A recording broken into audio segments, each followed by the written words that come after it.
domestic, 48 external. So the tables have been turned. What are the disadvantages of doing that? The disadvantages, external loans would normally be concessional loans. So they have low interest rate and they have long repayment period. Domestic loans are high interest rates, shorter repayment period. So anytime you have more domestic loans, it means you'll be paying high interest and you'll be paying within a shorter period. Now, normally what would happen is, as you calculate your interest, you realize that then you start spending more paying interest on domestic loans as opposed to external loans. And that's why you hear we keep on saying 70% of the 1.1 trillion we have put for repayment of interest will be paying for domestic loans. And to make it worse, anytime you do more domestic borrowing, then it is a government competing with the private sector, borrowing locally. Because one of the challenges of the private sector is access to credit. So when they start competing with the government for the same credit, automatically the government is a better borrower compared to private sector. So you deny the private sector that chance to borrow. When you deny them the chance to borrow more, you deny them the chance to expand their businesses, and by doing so, there are high chances that they might have started laying off employees. If that happens, then the economy suffers. And you know, this is a basic principle. The private sector is the sector which drives the economy. The other thing which happens is, anytime you borrow domestically, then the other thing will be like now the central bank has been reducing the base rate, but the private banks have not been coming down. Yes. So you see, Kenyans are still borrowing at higher rate as compared to the central bank rate. Yeah. And that's another thing. So you realize at the end of the day, there is what we call credit squeeze.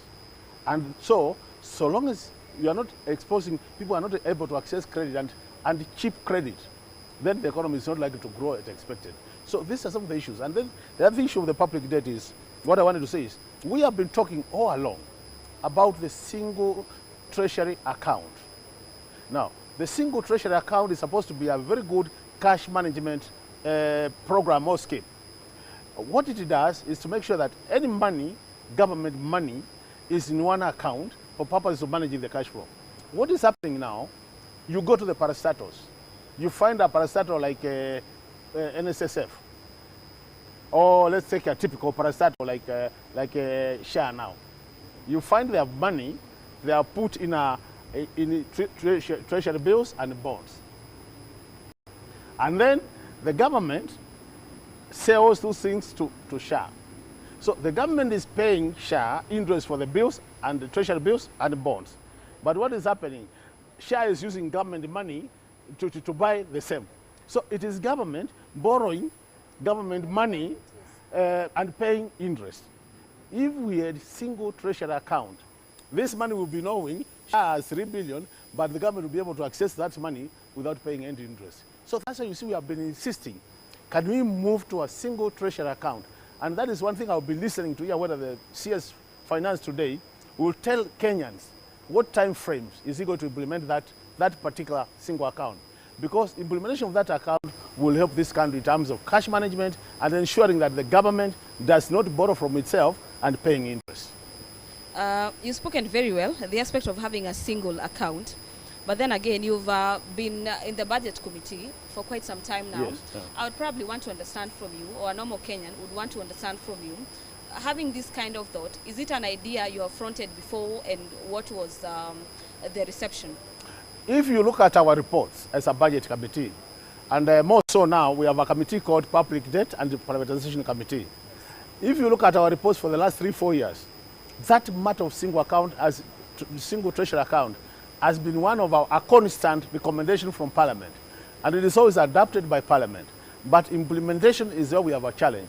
And it's just not that one. We have made very good recommendations to do how we can improve our financial management as a country. But implementation is never done. And that's why we are thinking that now that Honorable Mbadi, who we have been championing these things together when he was in the House, and is now the CS Treasury, will take this opportunity and implement what we have always been championing for. Because from where we sit as experts in this area, these are things which can help the country manage our resources prudently, and at the end of the day, be able to push the economy up, and Kenyans will have more money in their pockets so that we grow everybody in Kenya. Honorable Makali, let's talk about the aspect of borrowing and the debt ceiling. Yes. We are currently at 11.5 trillion shillings. Yes.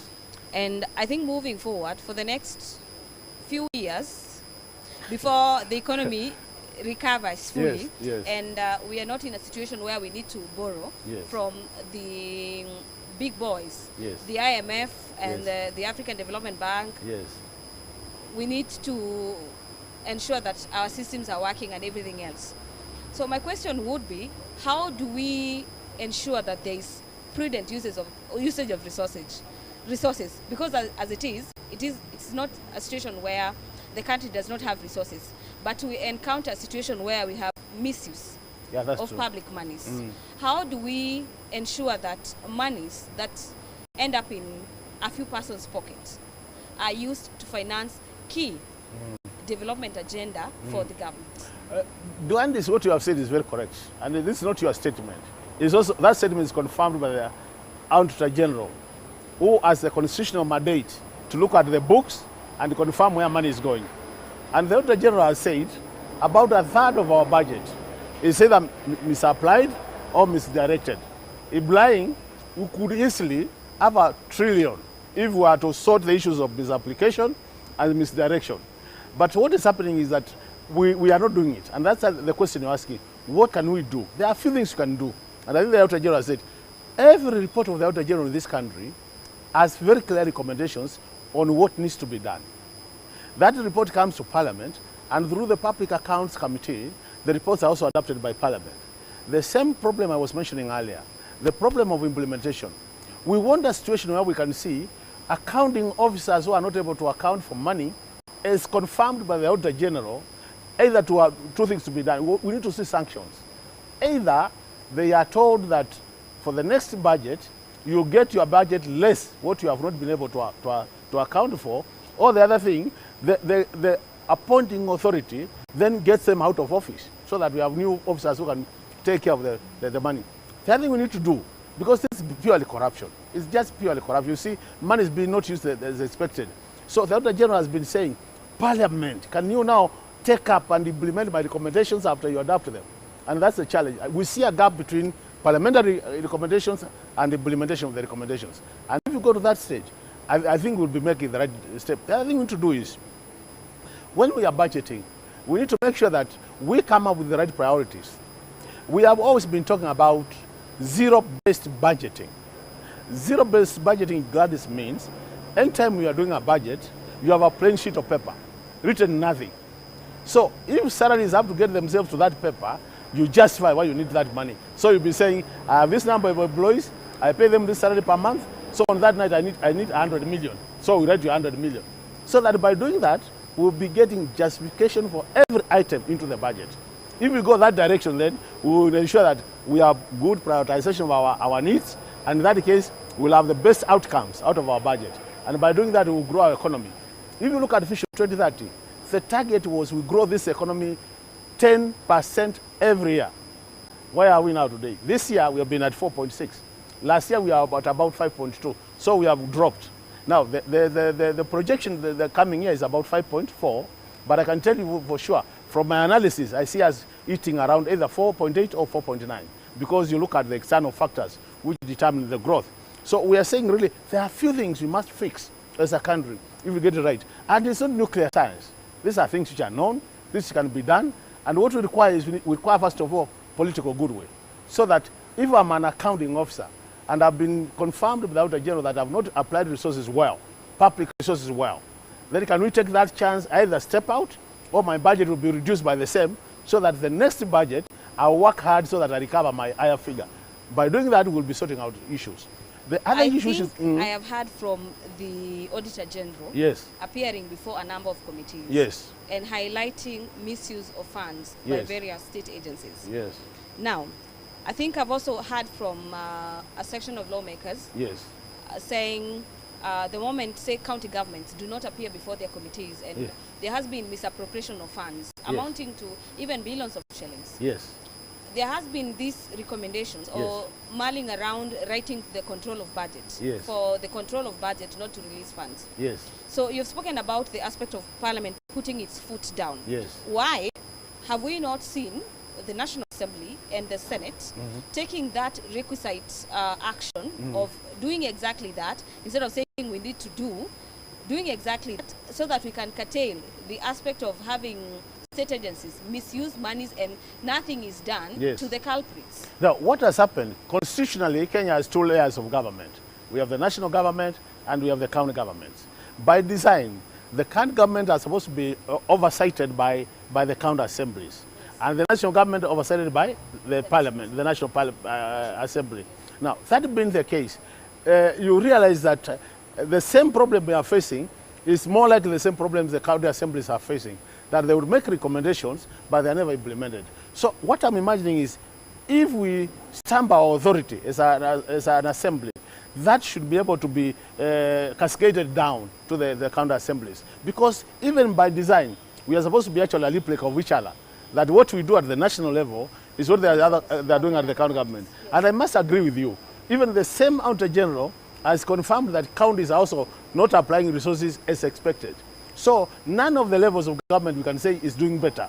And for us to do better, then we need a system which ensures that anybody in charge of public resources uses them prudently as expected in the Constitution. And by doing that, Gladys, I can tell you, some of the simple problems we have in this country, we can sort them out by just taking administrative actions. And then, because Kenya, from where I sit, is a very rich country, very resilient economy. This economy is being stolen left, right, and it is still standing. And if it was another economy, it would have died. But it's still standing. That being the case, we want just to improve our administrative actions, and so that when I'm appointed to a position of authority as Makali Mulu, I know that this position of authority is a position which also requires responsibility and accountability. And if I'm not accountable, then I don't qualify to be in that position. If we go that direction, Gladys, I tell you for sure, I would love to be a Kenyan, because this country is rich. You should love to be a Kenyan every other time. Yes. But Honorable Makali Mulu, CS Mbadi, is expected in a few minutes to be in Parliament buildings. Yes. This is a cabinet secretary who has spoken, who has been very outspoken about the aspect of taxations, increase of taxation and introduction of new taxes. The budget process began, say, a year ago. Parliament has been going through that process through the motions. Yes, through the budget estimates, through the circulars from the Treasury. And I would want to understand from you, from how you have interacted with this process, up to this point, where the CS is set to read the highlights this afternoon. Should Kenyans expect probably introduction of new taxes, having heard from a cabinet secretary who is championing that the government agenda for the time being is not introduction of new taxes, rather than it is about sealing the loopholes? You know, actually what has happened, the last finance bill, which was rejected, was projected to collect about 360 billion. And that's why Kenyans were up in arms and it could not be implemented. So this particular financial bill targets only to collect about 24 billion. And we must give it to the cabinet secretary that in the current finance bill, there isn't much taxation in it. What they have done, they are looking at collecting more resources through the A&A. That is, you know, the e-citizen arrangement. So that's why they think they'll collect more resources, which might breach the gap in terms of, so in terms of additional taxation, there isn't much as was expected. Actually, what has happened, because we must also be fair to the process, is that the cabinet secretary has tried to put more money into the pockets of pensioners. What they have done is they have decided to remove any taxation on pension payments and gratuity payments. So it means the senior citizens of this country will not be paying tax when they are getting their pension. And that is likely to add them some additional shillings into their pocket, which can be used to buy goods and services. So that's a good move. The other thing which they have done, and I think it's also good for the country, is that what they have done, like now, when you are paying your tax reliefs, they would normally get the gross salary, calculate the payee, and then get the reliefs. They have now said gross salary, get all the reliefs, and then calculate the payee. That is like to add to you either 1,000 or 500 shillings to your pocket. It's not much money. But all said and done, I think it's a move to the right direction. But what we are saying as economists ourselves is that if we really want to grow this economy, we must get away of putting money to the pockets of Kenyans. And that's why I like things like Kasi Mtaani, because it has a direct injection to the pocket of a Kenyan. That will do is it will trigger some economic activity. People will buy goods and services, and by doing that, it will encourage more production, more employment, and that has a ripple effect whereby even so long as more people are employed, then you have a chances of collecting more income tax. So the secret is put more money to the Kenyan pockets, and then by doing that, other positive moves will come, which will grow our economy. My other question would be what happened during the Committee of Supply? Yes. And my issue with Parliament would be not an issue per se, but we have attended a number of committees where the CS, the PS for basic education, lamented about the aspect of school capitation coming down. And we understand there are a number of amendments that happened at the Committee of Supply. Could you please take us through what exactly happened, what areas are likely to see an increment of some allocation? Now, what has happened, despite the education sector taking the lion's share of the budget, because they have taken 702 billion, which is about 28% of the budget, there are still huge gaps. And you realize that from the word go, they are not factored in the examination fee. So as a budget committee, we had to look for resources to factor in that. So the budget committee was able to, I think, to get about 5.8 billion to take care of the examination fee. Issues of capitation, issues of additional teachers has not been addressed yet. So we are only able to factor in for that particular area examination fee. For the health sector, we were able to factor in some money to take care of the UHC employees so that they start being employed on a permanent and pensionable basis. And you have seen them daily outside here. So those are the two areas the budget committee was able to look at. And I can see the education sector still has huge gaps, more so in capitation at primary school, capitation at secondary, JSS, and then the universities. And these are challenges. So we are saying, if we are able to get more resources as a country, I think the education sector needs to be given more resources so that we stabilize that sector, and each one of us knows what the education sector does to an economy if it's properly managed.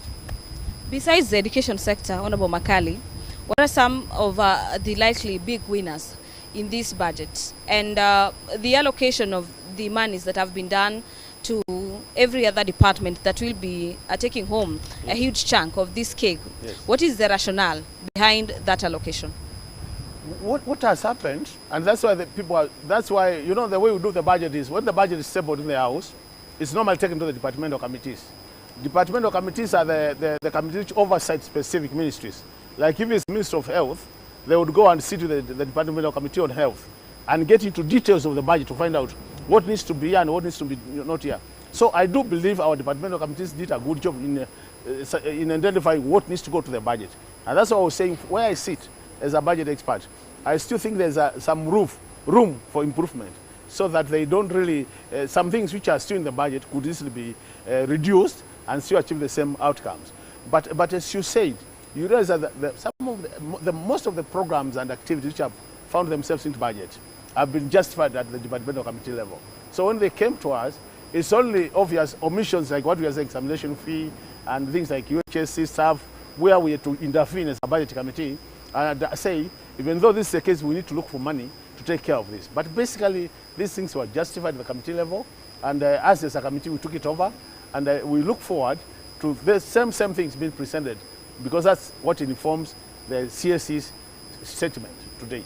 I think I'm almost to my last question, and we have spoken about the aspect of the private sector. Yes. And the borrowing externally, between the government borrowing externally and disadvantaging the local creditors, so to speak. And when you look at this issue, it ties to the aspect of pending bills. And one of the things I, as a Kenyan, would be expecting to understand from the CS for Treasury, how do we plan to work on reducing or totally solving, clearing the pending bills? So what is your expectation? And probably from having come from a critical committee, do you probably have some insights on how we need to address this issue, bearing in mind that a majority of business owners are choking when it comes to the aspect of paying bills, because you do business, but you cannot do the next business because your previous funds have not been settled. How do we need to address that as a country? No, this is what I want to say. Basically, the issue of pending bills is a big issue in this country. And I want to assure Kenyans that even as the budget is coming up here, I don't want to cheat them that we have enough money to clear all the pending bills. So what the government has done, there is this process they call verification process, where they get a task force to look at the bills. And to me, I think that's just a way of trying to delay the process. What we have said, and this is not our saying, it is a requirement by the Public Finance Management Act that clearing of pending bills should be a first charge, as you do. You should not plan for anything new before you plan for clearing what people owe you. And that being the principle, it's unfortunate that we are actually killing our small-scale business people by not paying them when they have already supplied goods and services to the government. So our appeal as a budget committee, we have said, this is an item we are taking very seriously, and we want to see as much as possible government clearing opening bills. And it is to the advantage of this economy to do that. Because by clearing those bills, as you said earlier, the same institutions or enterprises will be able to produce more, and production of more means employing more people, and then it will trigger many economic activities, which are good for our economic growth. Yes. I don't think there's any budget that has been read for the last few years that I've covered Parliament that I do not see some sort of revenue measures gearing towards taxes. So when the government is looking at raising monies to fund its budget, taxes will have to come, yeah? Either an increase or sealing of the loopholes. Mm-hmm. My question would be to you, Honorable Makali, do you think any introduction of new taxes, increase of new taxes is justifiable under this kind of economic climate change? Where we are today, I think the direction the CS Treasury has taken is the right direction, that there should be no additional taxes to any Kenyan. Because from economic theory, there is something called the reverse curve theory, which means there's a level you reach where if you increase the tax rates, you actually collect less. Because what normally happens is, by increasing the tax rate beyond that level, people start thinking about tax evasion. So, for example, I would be thinking, what do I do to make sure that I don't pay tax? That's one way. The other thing, which happens when you go beyond that level, people will start thinking about alternatives. Being rational human beings, people will think, if I'm now consuming meat, and I can't afford meat because of the money I have, what other alternative can I eat? Give me the same product when I eat meat, but still be cheaper. And that's what happens. So that if you had taxed meat higher, people will not stop eating meat and eat the alternative, and by that you collect less from the meat. So where we are now, and with the kind level of disposable income in our pockets, Kenyan pockets, I think this is not the time to increase tax rates. This is the time to think about how do we broaden the tax base so that more people come in, and how do we ensure that the little we are collecting, there are no leakages. If we do that, we'll be able to collect the same amount, even more, but not taxing Kenyans more. So I'm saying, if I were the finance minister today, I would not be thinking about taxing more. I would be thinking about how do I bring more people to the tax bracket, and how do I make sure that the little I'm collecting, there are no leakages. It has been reported many times that through KRA, we are experiencing a lot of leakages. So we need to seal those leakages so that whatever is collected gets to the government consolidated fund, and then the additional taxation comes from the additional members who are paying taxes, and we'll have more resources to spend to serve our people. The 4.2 trillion shillings that you are budgeting for, my last question to you would be its reflection on the cost of living of Kenyans, because that is what every other Kenyan really cares about. And this budget comes at a time, even when the economy is seemingly recovering, Kenyans are still feeling a pinch of the economic situation. Mm.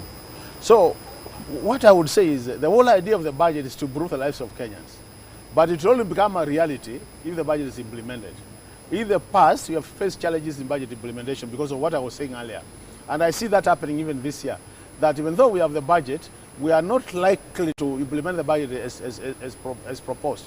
There is this Article 223, which has become a nuisance in this country, where we get things we get the government spending money before coming to Parliament. And it has become a major, that's another area I wish we could improve on, so that we spend the budget as planned and approved by the House. By doing that, then we'll be able to deliver to Kenyans what we have planned.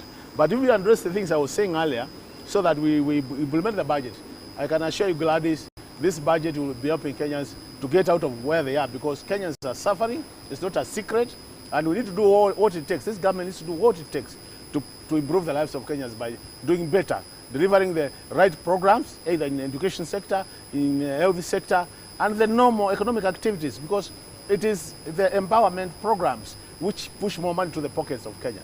And that's where we should be focusing. And I like the idea of value addition.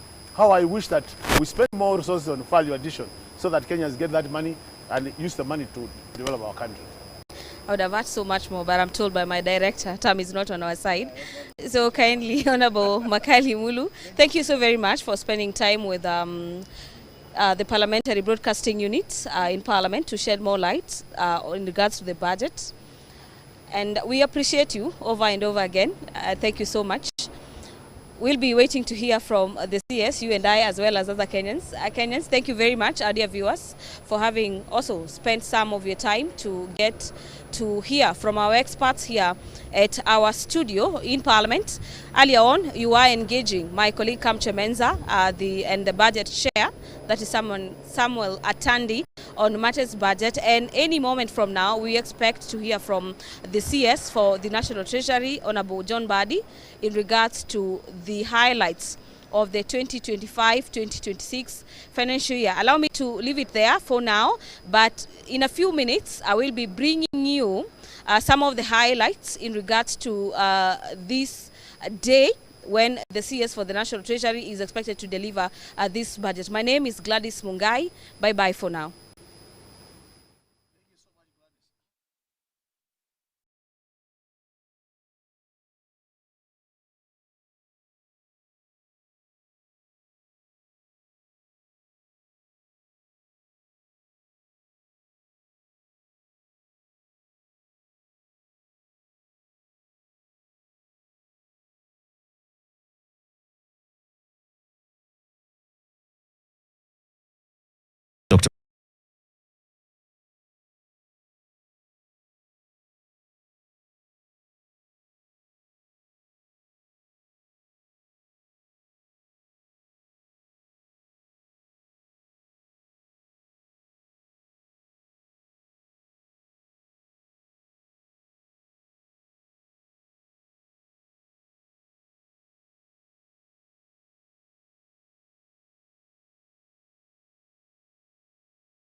Act, and we think that our economy can support 500 billion borrowing. All right, yes. Okay. So that maybe to our last question is with regards to the budget as you have it and the revenue raising measures. You work in hand in hand with the finance coming up has no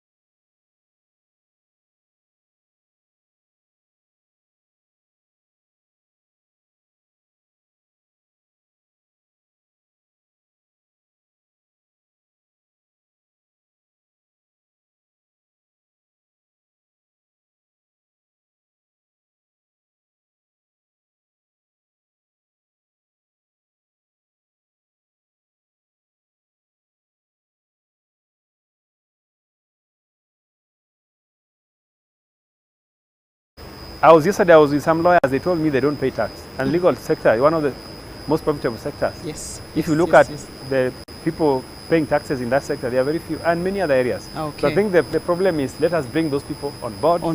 And then we are going to increase our tax base. Okay. Thank you so much, Chairperson. Yeah. Thank you. It was a pleasure getting some insights from you with regards to the budget process, as well as what changes have been done to the budget, and also what we are likely to see this afternoon as the CS National Treasury National Planning is coming to give the budget highlights. Thank you so much. Thank you. Thank you. So, well, that's it from me.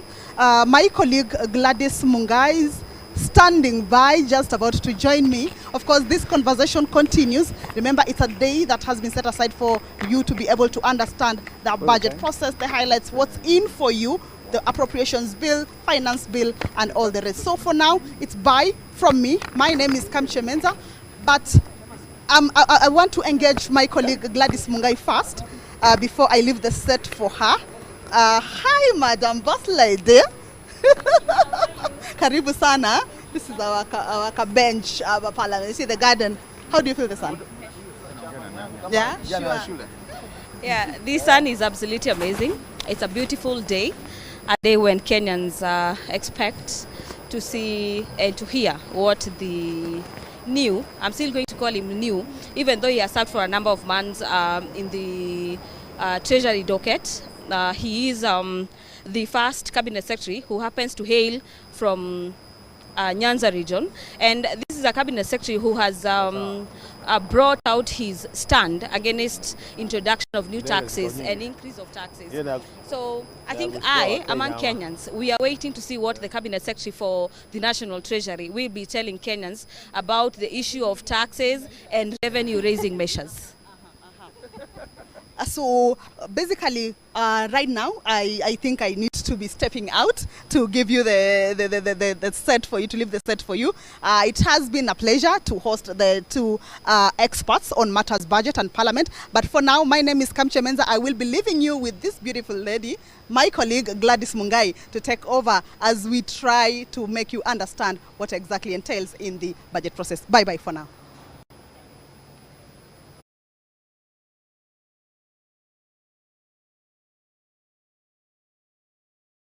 And the nation at large is set to hear from the CS for the National Treasury.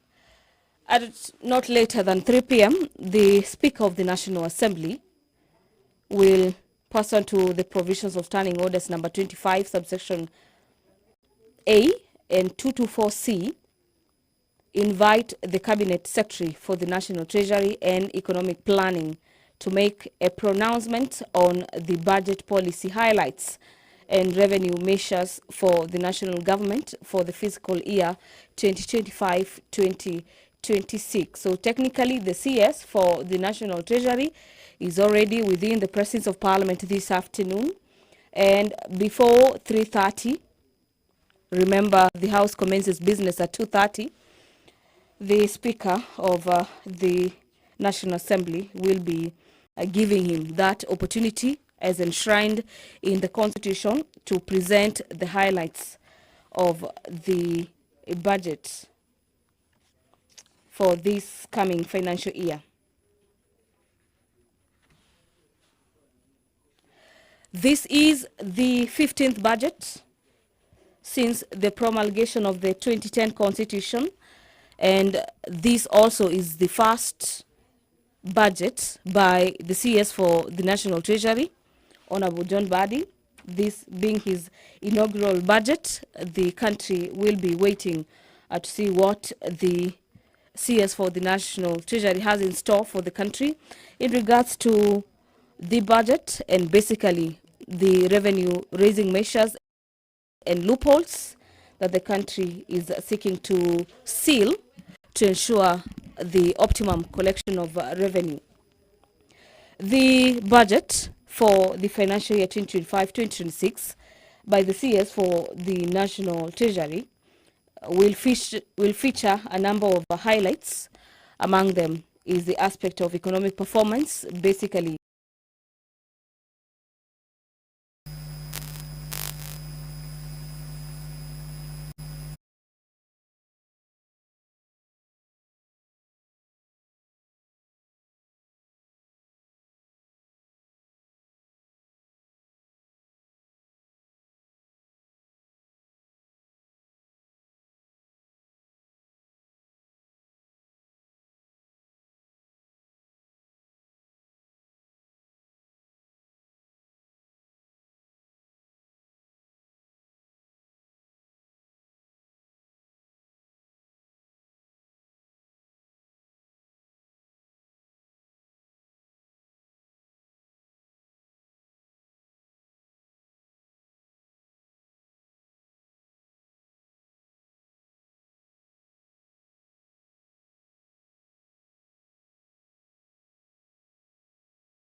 healthcare, infrastructure, security,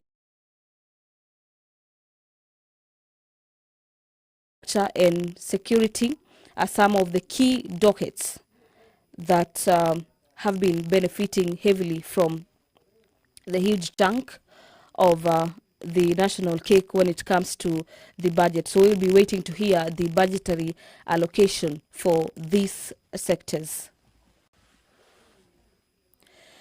Our dear viewers, the budget making process does not just happen in a day. It is not an issue. We are seeing the highlights being read today, but it is a process that commences for about a year. On or before the 30th of August each year, the Cabinet Secretary is required by law to issue all national government entities a circular setting out the guidelines for the budget process. This already happened on the 30th of August. This circular from the National Treasury, if you're wondering what it contains a schedule for the budget preparation, including key dates, procedures for the review and projection of revenues, the expenditures, and the procedures for the public participation. Remember, before we come to the last day, which is today for the budget reading, the date set aside for the budget reading, we usually have various committees of the National Assembly engaging members of the public in an exercise of public participation in matters budget. On or before the 30th of April, the Cabinet Secretary for Finance, the Parliamentary Service Commission, and the Chief Registrar of the Judiciary do submit their respective budget estimates to the National Assembly. This is what has been considered by the National Assembly for the better part of last week and early this week, where the National Assembly has been considering the budget estimates for the nation. And at this particular juncture, the Speaker of the National Assembly, Honorable Dr. Moses Wetangula, is already in the chambers this afternoon, signaling that the business of the National Assembly will be kicking off any moment from now.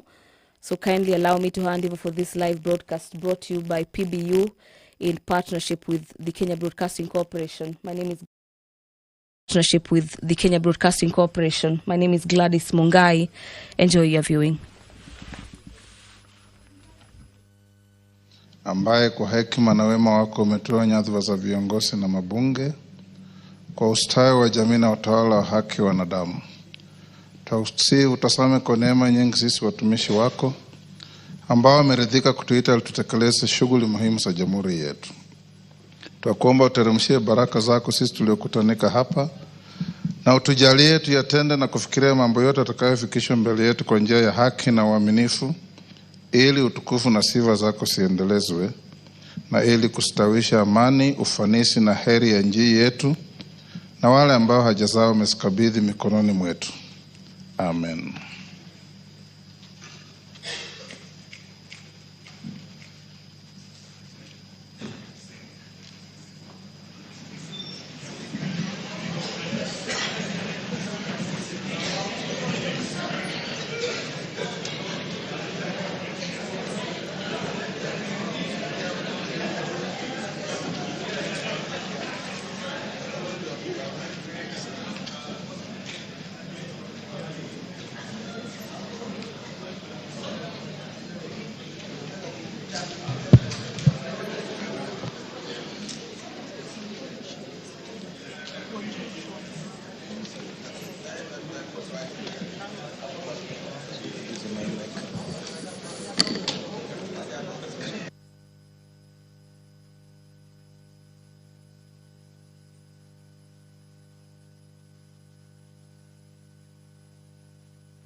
Honorable members, we have quorum to transact business. Clerk. Order number 1, administration of oath. Order number 2, communication from the chair.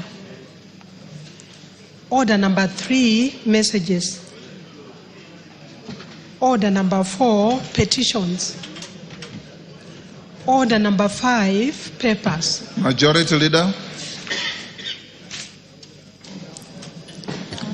Honorable Speaker, I beg to lay the following papers on the table of the House today, Thursday, June 12, 2025.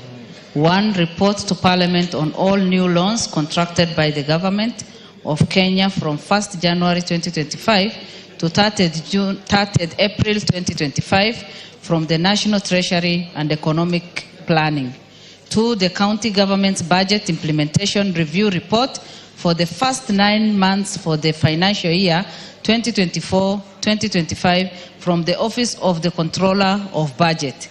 And 3, reports of the Auditor General and financial statement for the years ended 30th June 2024 and the certificates therein in respect of A. Cardinal Otunga Girls High School, 2.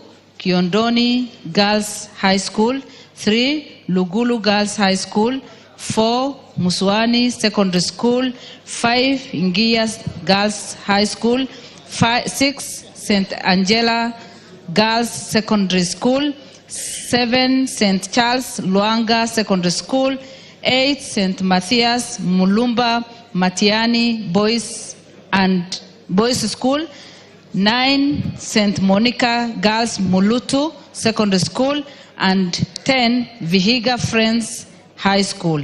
Honorable Speaker, I lay. Thank you. Thank you. Chairperson, Departmental Committee on Administration and Internal Security.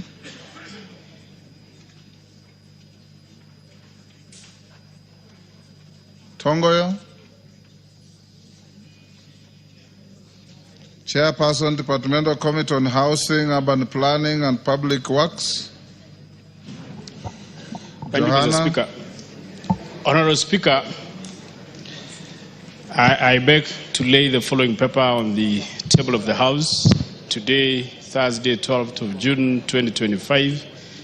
A report of the Departmental Committee on Housing, Urban Planning and Public Works on its consideration of the Senate amendments to the National Construction Authority Amendment Bill, National Assembly number 59 of 2022.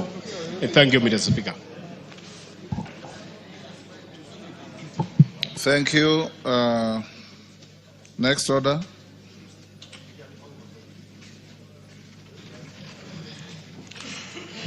Order number 6, notices of motion. Chairperson, Departmental Committee on Administration and Internal Security. Raso, where is your chairman? Are you holding any brief?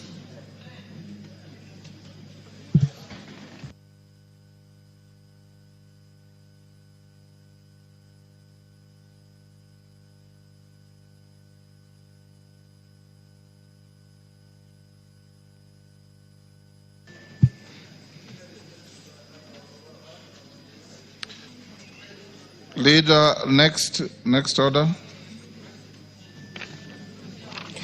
Order number 7, questions and statements. Majority Leader.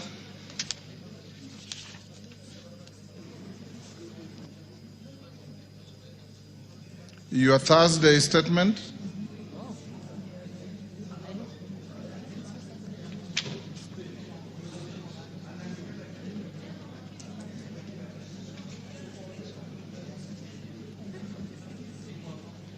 Are you ready? Yeah. Go ahead.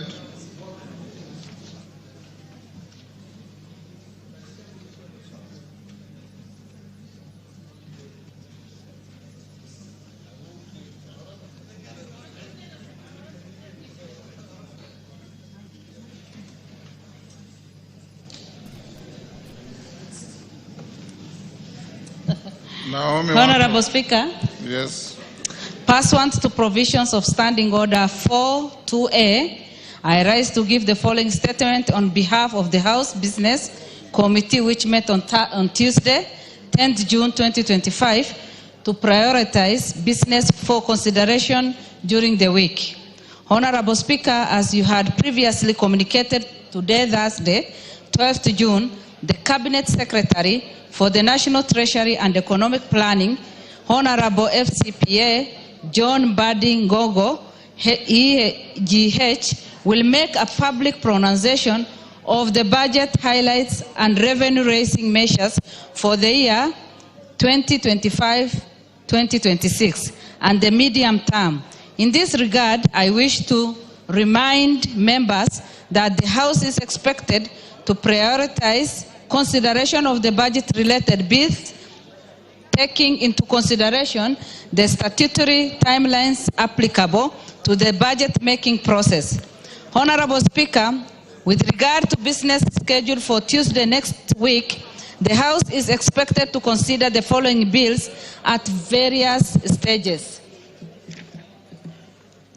Number 1, Committee of the Whole House on the Kenya National Council for Population and Development Bill 2023. And B, consideration of Senate amendment to the National Disaster Risk Management Bill 2023. Number 2, second reading of A, the Finance Bill 2025, and B, the National Cohesion and Integration Bill 2023. Additionally, Honorable Speaker, debate will be undertaken on the following motions, some of which are subject to respective committees tabling their reports. Number 1, consideration of nominees for appointment to National Police Service Commission.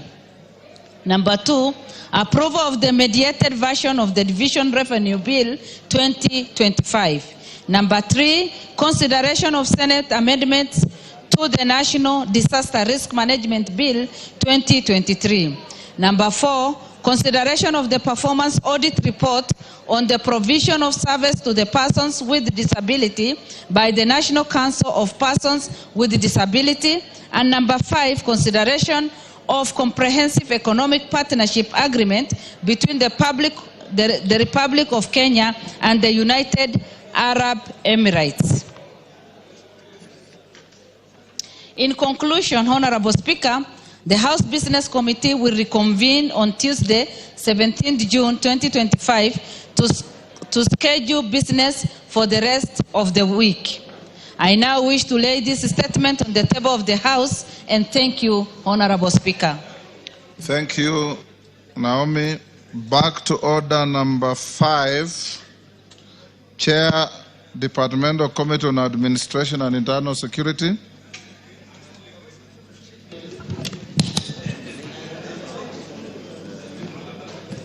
Lay your paper. Yeah. Thank you, Honorable Speaker. Honorable Speaker, I beg to lay the following papers on the table of the House today, Thursday, 12th June 2025. Report of the Departmental Committee on Administration and Internal Security on its approval hearing of the following nominees for the appointment as members of the National Police Service Commission. 1, Ms. Peris Muthoni Kimani, Mr. Benjamin Juma Ima, and Professor Coletta Suda. Thank you. I laid. At order number 6, proceed to give your notice of motion. Thank you, Honorable Speaker. Honorable Speaker, I beg to give the notice of the following motion, that taking into consideration the findings of the Departmental Committee on Administration and Internal Security in its report on the approval hearing of nominees for appointment as members of the National Police Service Commission laid on the table of the House today, the 12th June 2025, and pursuant to the provision of Article 246(2) and 252 of the Constitution and Section 3 and 8 of the Public Appointment Parliamentary Approval Act Cap 7F, approve the appointment of the following nominees as members of National Police Service Commission. 1, Ms. Peris Muthoni Kimani, Benjamin Juma Ima, and Professor Coletta Suda. Thank you, Honorable Speaker. Thank you. At order number 7, Chair, Committee on Security and Internal, on Administration and Internal Security, you have. Please, Are Thank you you. ready? Thank you, Honorable Speaker. Are you ready? Thank you, Honorable Speaker. You did instruct me on behalf of this House, Honorable Speaker, to carry interrogation on the NPS, the IG, and the IPOA in regards to the unfortunate death of Albert Ojwang. And Honorable Speaker, I was to give a preliminary report on this House this afternoon, as you did instruct. But Honorable Speaker, we have just finished the interrogation 10 minutes ago, and the Secretariat have reported that they are not done with the report that I was supposed to table on this House. And I will kindly ask to be given up to Tuesday to be able to give a meaningful report before this House. But having said this, Honorable Speaker, good news, Honorable Speaker, the IPOA had confirmed to the committee that they are ready to arrest 3 individuals in connection to the murder of Albert Ojwang, Honorable Speaker. Actually, as early as now. Go on, then call mover. Yeah, I've said, Honorable Speaker. You know, it's not you to guide me. Go on, Tongo, you done? I know, Honorable Speaker, your attention was, of course, disrupted. I've said we are done with the interrogation of IG and IPOA just 10 minutes ago, and the report is not much ready, but I'm happy to report that IPOA had confirmed to us that they are ready to arrest 3 individuals in connection to the murder, as early as actually today. They are even actually looking for IG to give them the police to do the arrest. Thank you. Indeed, I've also been following the proceedings from my chamber, and I know you finished barely 20 minutes ago. Your request is not unreasonable. We will give you to Tuesday. It will be the first issue that will come to the floor of the House. Yes, Deputy Speaker.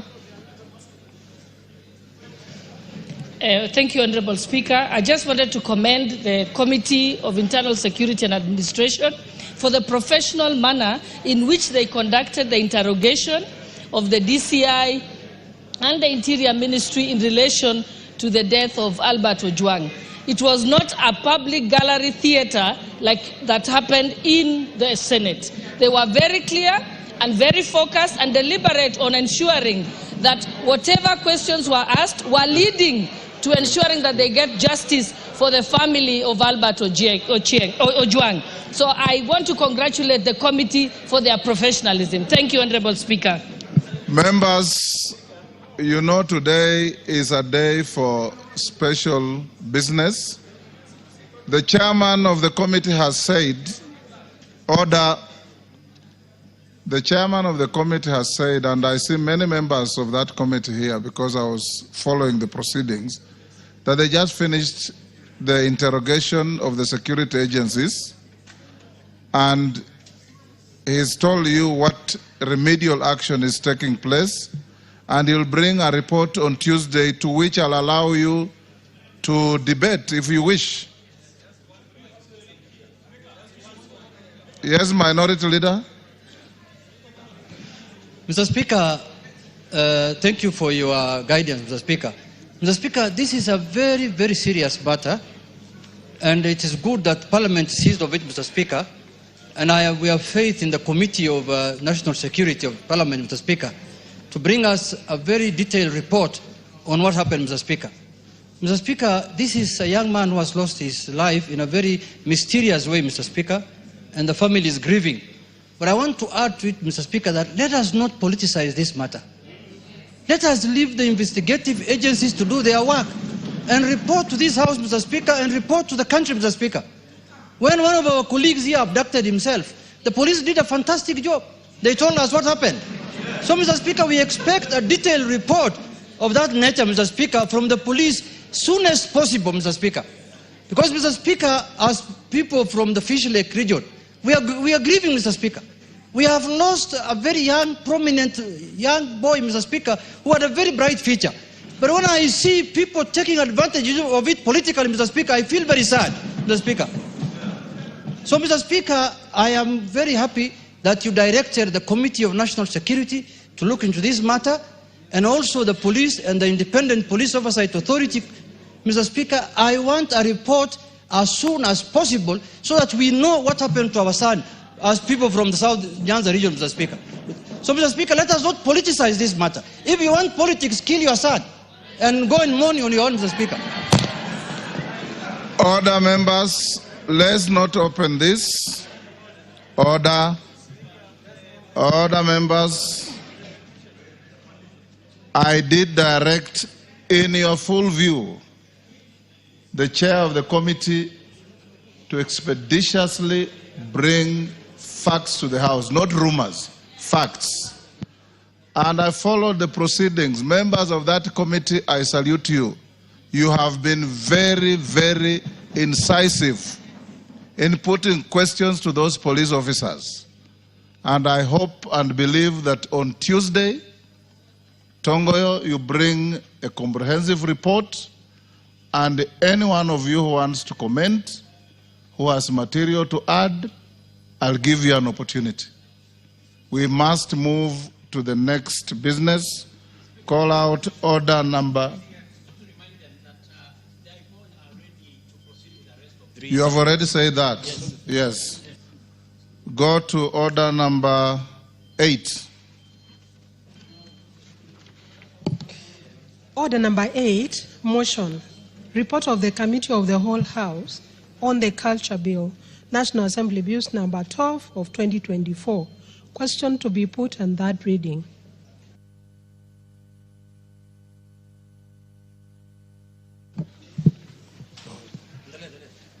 Honourable members, I'll now put the question at order number 8, which is that this House do agree with the report of the Committee of the Whole House on its consideration of the Culture Bill, National Assembly Bill number 12 of 2024. Mover. Honorable Speaker, sir, I beg.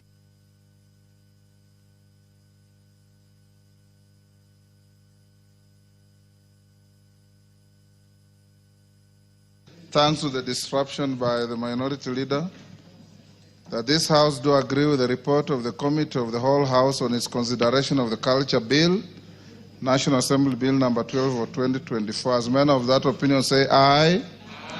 Will those of the contrary opinion say nay? The ayes have it. Mover.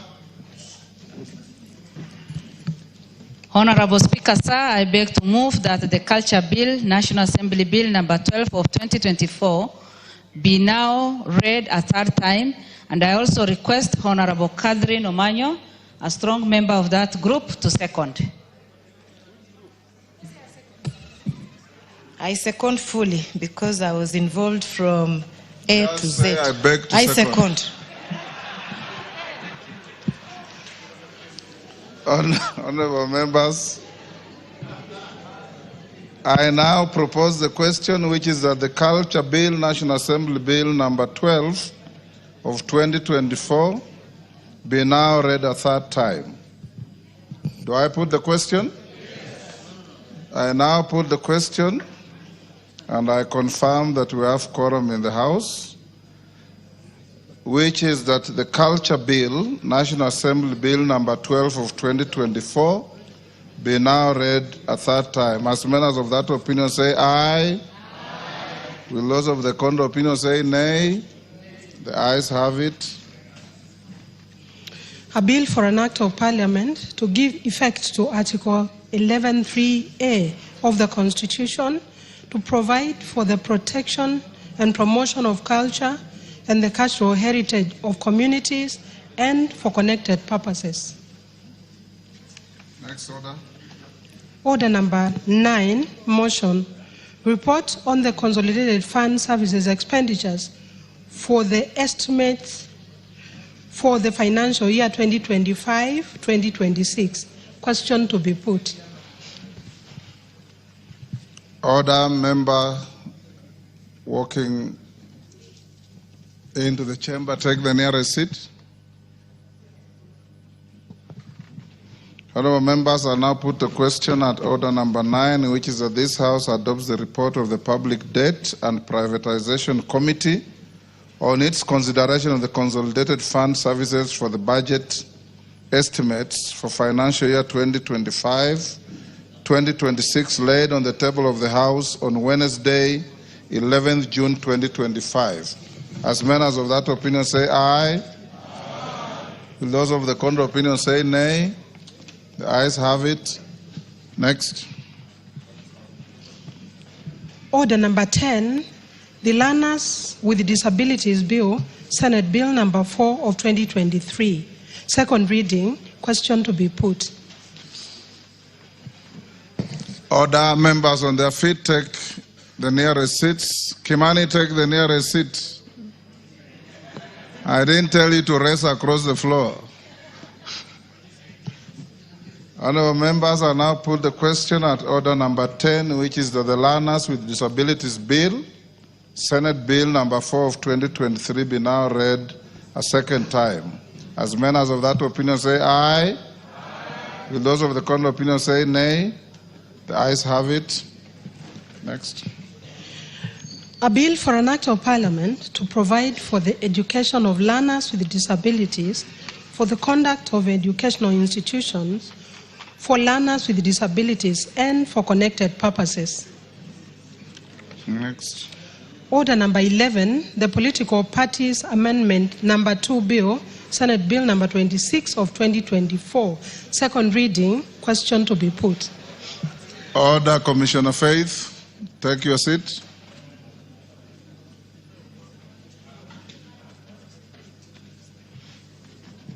I now put the question at order number 11, which is that the Political Parties Amendment number 2 Bill, Senate Bill number 26 of 2024, be now read a second time. As members of that opinion say aye. Will those of the contrary opinion say nay? The ayes have it. A bill for an act of parliament to amend the Political Parties Act, Cap 7D, and for connected purposes.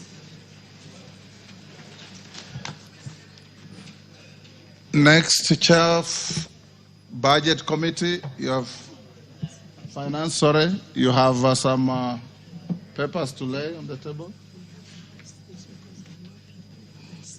Honourable Speaker, I beg to lay the following paper on the table of the House today, Thursday, the 12th of June 2025. A report on the Departmental Committee on Finance and National Planning on its consideration of the Finance Bill, National Assembly Bill number 19 of 2025.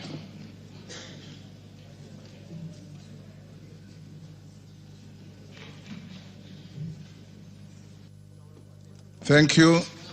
Yes, Minority Leader.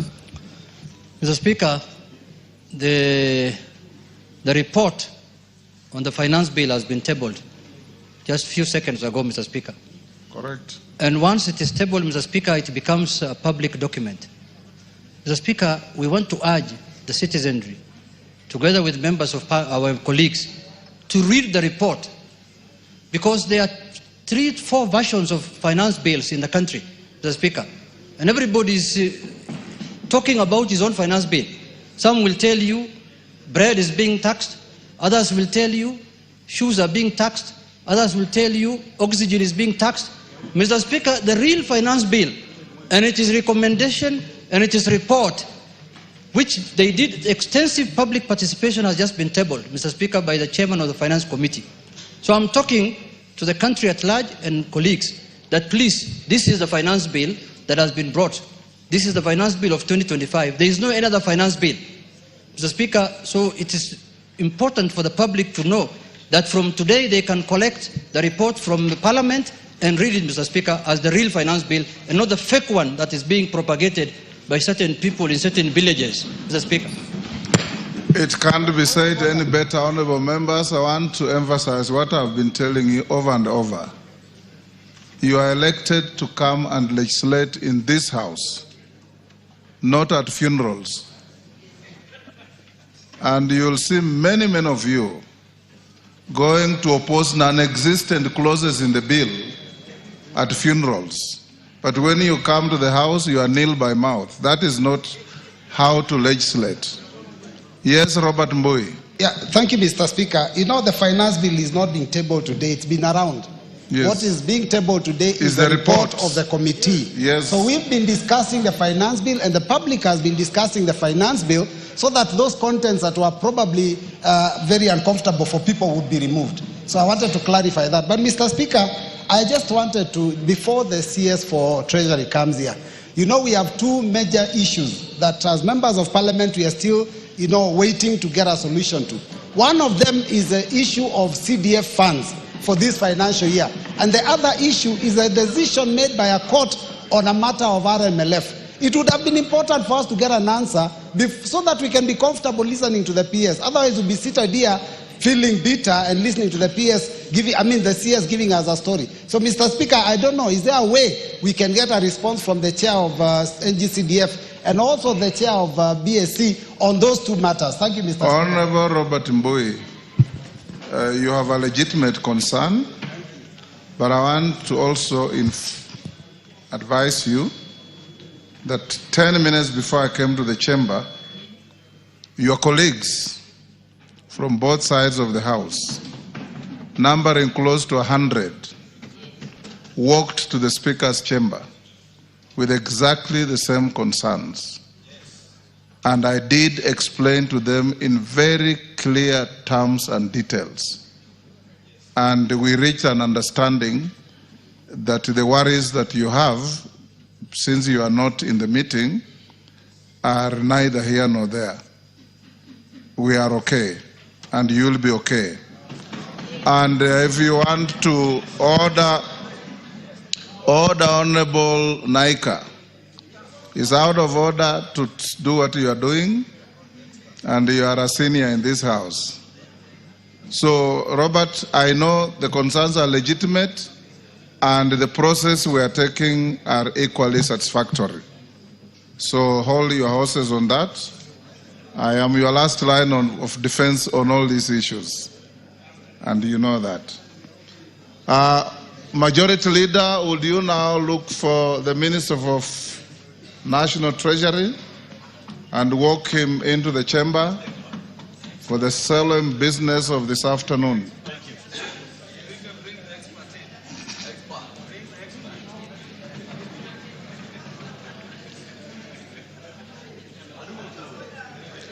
Yes, Rosa Buyu, what is the point of order?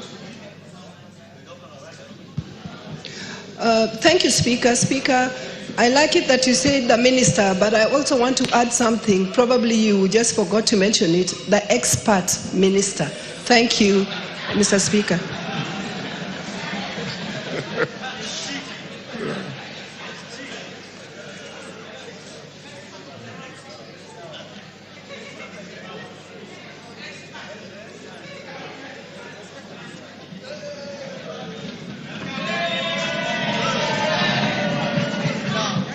Minister, take your seat.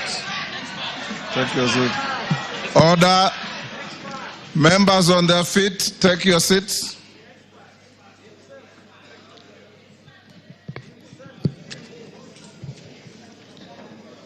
Honorable members, I have a short communication. Honorable members, Section 40 of the Public Finance Management Act, Cap 412A, and the Standing Order 244C. Who is the member with his phone?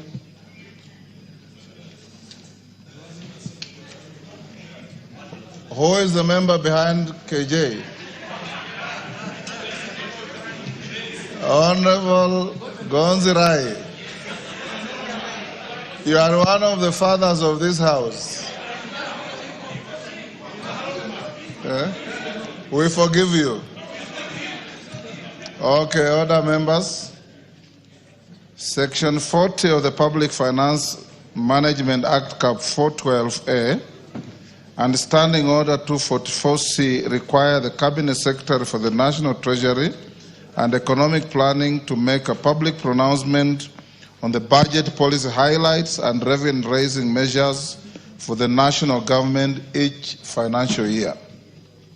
Pursuant to the said provisions, I will shortly interrupt the business of the House to allow the Cabinet Secretary for the National Treasury and Economic Planning to make a public pronouncement on the budget highlights and revenue-raising measures for the national government for the year 2025-2026 and the medium term.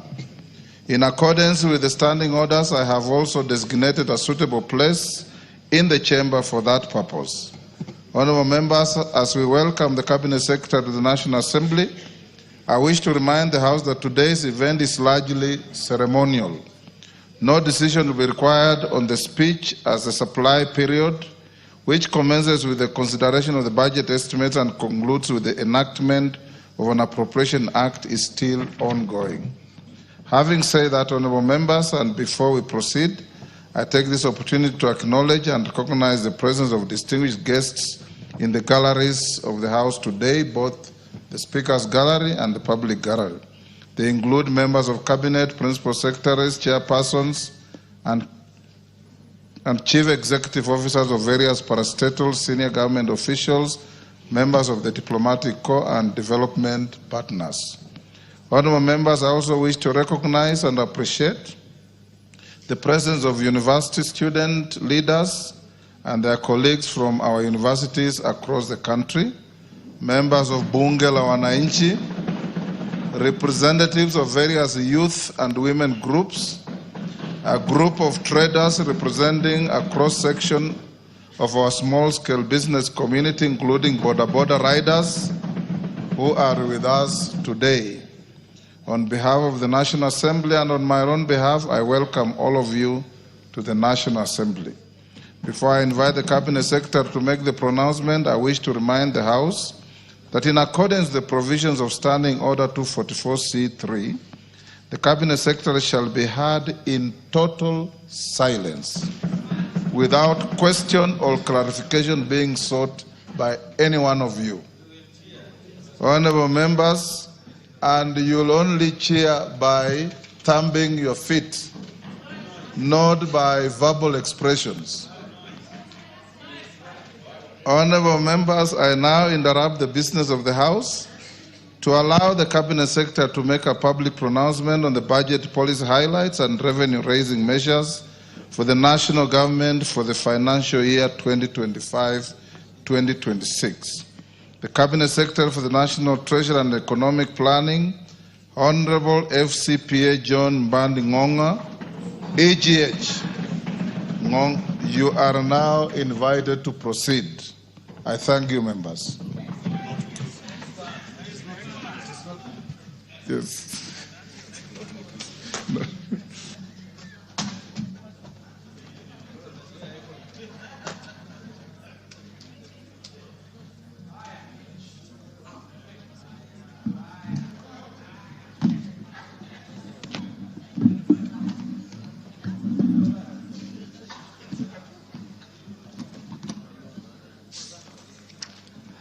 Thank you, Mr. Speaker, and honorable members of the National Assembly.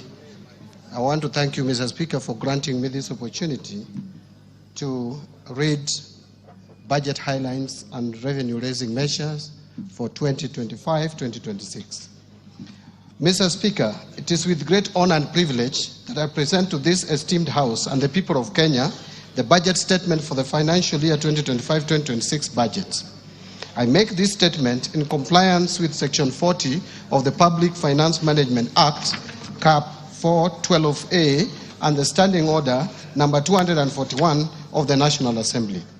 Mr. Speaker, these legal provisions give life to the building constitutional requirements of good governance to which the President and certainly the National Treasury and Economic Planning remain fully committed to. Mr. Speaker, at the outset, allow me to express my sincere gratitude to His Excellency, Honorable Dr. William Samoei Ruto, the President of the Republic of Kenya and Commander-in-Chief of the Defense Forces, for the trust he bestowed upon me by appointing me as the Cabinet Secretary for the National Treasury and Economic Planning to provide leadership in economic and financial affairs of our country. I remain mindful of the aspirations and high expectations of the Kenyan people as I serve in this office. The Constitution protects realization of economic, social, and cultural rights, which includes the rights to adequate food, to adequate housing, to education, right to health, to social security, and to take part in cultural life, to water and sanitation, and also right to work. This budget, Mr. Speaker, speaks to these rights and reaffirms the priority policies and strategies aimed at stimulating economic recovery articulated in the bottom-up economic transformation agenda, otherwise known as BETTER, while highlighting the achievements over the past 2.5 years in enhancing the livelihoods of Kenyans. At its core, BETTER has adopted a value chain approach, focusing on strategic investment in areas that generate the highest impact, particularly in job creation and income generation at the grassroots level. Mr. Speaker, significant successes have been achieved through targeted intervention and structural reforms. These measures have laid a solid foundation for economic recovery and set us on a path towards long-term growth and stability. Mr. Speaker, let me mention just a few achievements under BETTER. First, the Kenyan economy has remained resilient and registered an average growth of 5.2% for the period between 2023 and 2024, outpacing both global growth of 3.3% and 3.8% for the sub-Saharan African region over the same period. Other macroeconomic fundamentals such as inflation and exchange rates have strongly rebounded and are projected to remain stable. Second, the government has rolled out fertilizer and seed subsidies to farmers across the country, and that has boosted production in key food value chains and revived underperforming or collapsed export crops such as pyrethrum. Since February 2024, Mr. Speaker, a total of 6.5 million registered farmers have benefited from the fertilizer subsidy program. And as a result of these initiatives, the cost of fertilizer has declined by 67% from Kenya shillings 7,500 in 2022 to 2,500 in 2025. While maize production has increased by 38.9% from 61.7 million bags in 2022 to 85.7 million bags in 2024. This is a clear demonstration of the positive impact of our agricultural reforms towards food security and improved household income. Third, to support livelihoods and small businesses, the government has disbursed loans amounting to over 75 billion by the end of May 2025 through the Financial Inclusion Fund, popularly known as the Hustler Fund. This initiative has provided access to affordable credit to over 26 million customers with a strong base of 9 million repeat borrowers and a repayment rate of 79%. A total of 4.5 million borrowers are eligible to be graduated to the mainstream financing institutions. And to build a culture of savings for the future, the fund has also successfully mobilized 4.5 billion in savings from its beneficiaries. Fourth, to enhance the attainment of universal health coverage, the government has expanded social health insurance. And as of May 2025, more than 22 million Kenyans were registered with the Social Health Authority, what we call SHA, representing a remarkable 175% increase in membership compared to the 8 million previously enrolled under the defunct National Hospital Insurance Fund, NHIF. This marks a major milestone, Mr. Speaker, in our health sector reforms and brings us closer to our goal of equitable, affordable, and accessible health care for all. Fifth, in fulfillment of the commitment to deepen home ownership and close the housing gap, the government has facilitated the construction of affordable housing units across the country. Since September 2022, 2,379 affordable housing units have been completed across 4 counties, with another 11,000 units in the last stages of completion. The units have been advertised for sale to the public through the Bomayangu platform. And in addition, there are 148,465 units under active construction across the remaining 43 counties. As part of the program, the government is also supporting the development of institutional housing for the uniformed services and students. Mr. Speaker and honorable members, these efforts have created over 250,000 direct and indirect jobs for Kenyans. In addition, over 11 billion has been ring-fenced for Juakali and MSMEs to support local fabrication of steel doors, windows, and other construction materials. Sixth, to drive digital transformation and inclusion, the government has expanded last-mile fiber optic connectivity to 13,590 kilometers in 2025, up from 8,900 kilometers in 2022, an increase of 53%. Two, established 285 digital hubs across the country, and also increased the number of digitized government services from 350 in 2022 to 20,985 in 2025 through integration with the e-citizen and mobile platforms, ensuring seamless access for all Kenyans. Seventh, to promote access to reliable and competitive energy, the government has expanded energy generation by installing an additional 167 megawatts of electricity from 3,076 megawatts in 2022 to 3,243 megawatts in 2025. This has enabled connection of 932,839 more customers to electricity. The system peak has increased from 2,149 megawatts of electricity in July 2022 to 2,316 megawatts of electricity in February 2025. The total number of customers connected to electricity has increased to 10 million in 2025 from 8.9 million in 2022. Eighth, to boost education and training outcomes in the country as a tool of creating equality in the society, the government has invested significant resources and implemented radical changes in the education sector. And these include resolving the uncertainty around the competency-based curriculum, CBC, launching of the Kenya Education Management Information System to consolidate all existing student registers from early childhood development to institutions of higher learning into a single centralized database. And three, rolling out of a new student-focused higher education focusing model with special emphasis for students from vulnerable families. Additionally, in order to improve the teacher-student ratio, the government has recruited 76,000 teachers, including junior secondary school teachers. Ninth, to enhance domestic and regional connectivity, boost rural productivity, improve urban informal settlements, and reduce urban congestion, this government has constructed an additional 1,574 kilometers of roads and 129 bridges from 2022 to April 30th, 2025.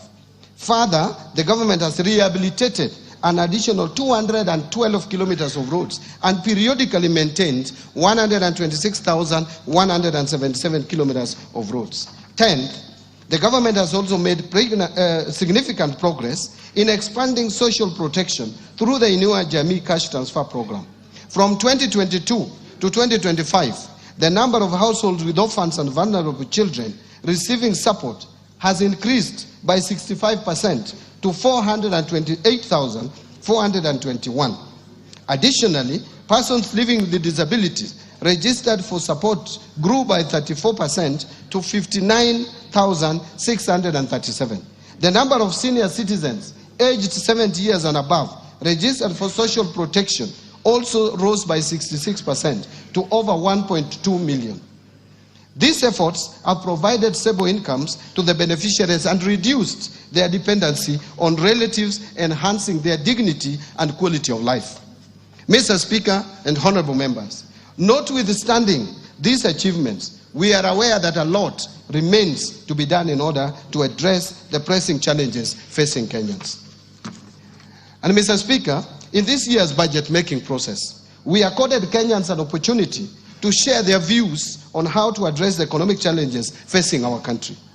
In my various engagements at open barazas and in the media, Kenyans have been very resolute in voicing their concerns that include overtaxation and high cost of living, unemployment, need for protection of the poor and vulnerable, and more importantly, the need to reduce government expenditure and wastage of resources across the national and county governments.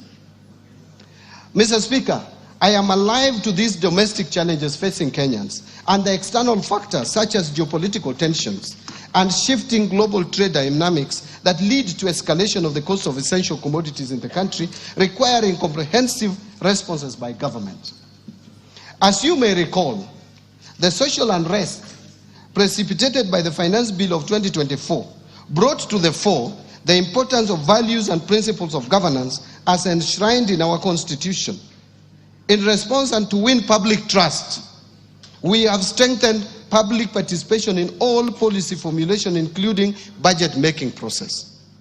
Indeed, Mr. Speaker, I have actively engaged Kenyans in various social forums in an effort to promote inclusive dialogue on the challenges facing our economy. And as a result of these consultations, we have focused on the following broad areas. First, easing tax burden on Kenyans by increasing the pool of taxpayers and enhancing tax compliance. In this respect, the ongoing work on the digitization and automation at the Kenya Revenue Authority, in line with the Kenya's medium-term revenue strategy.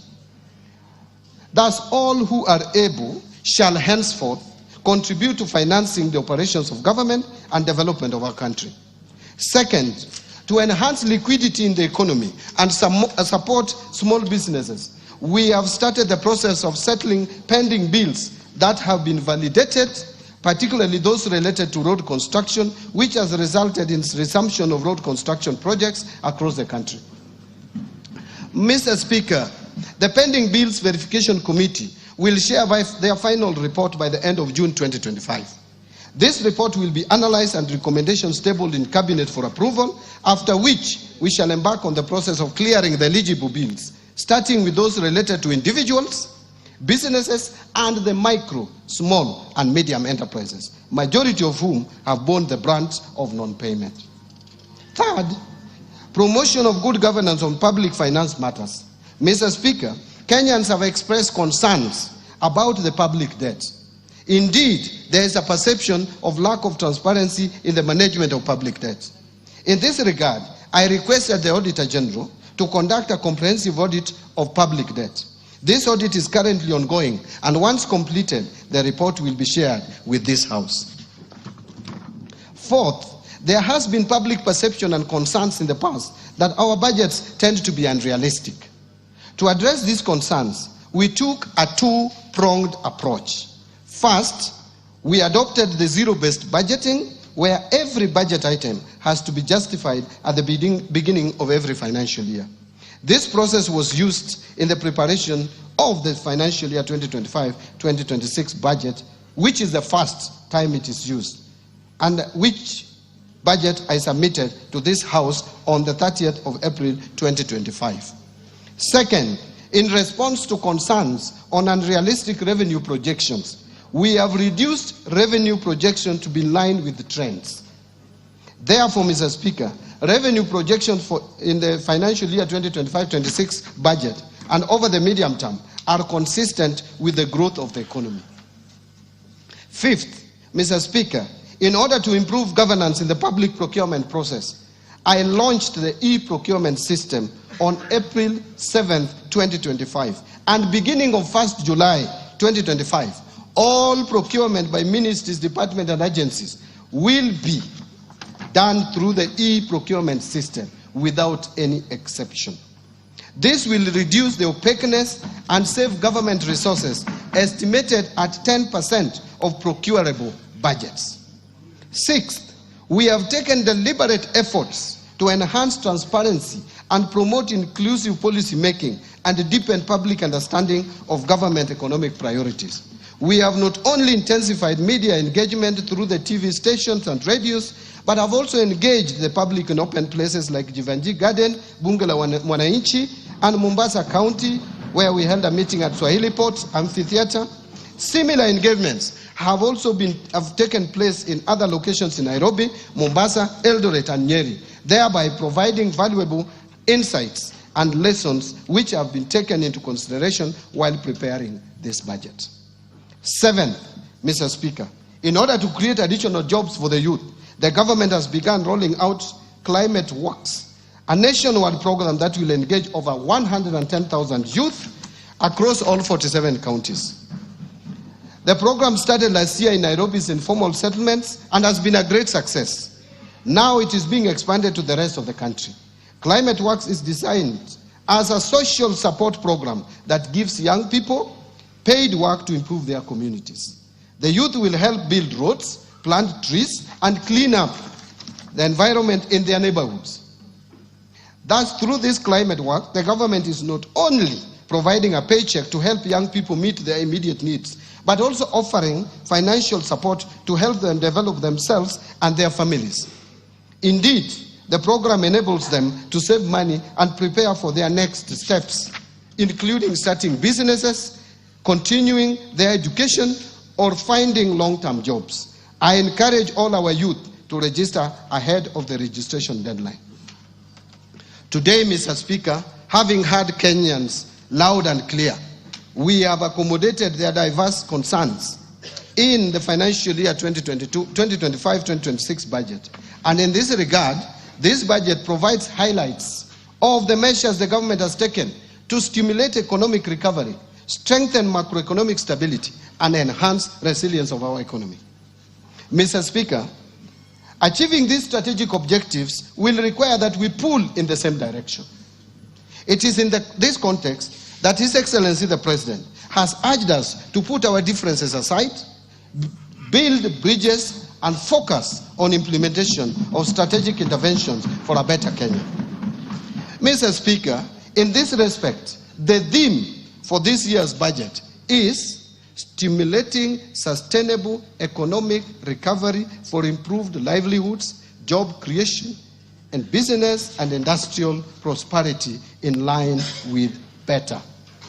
That is bottom-up economic transformation agenda.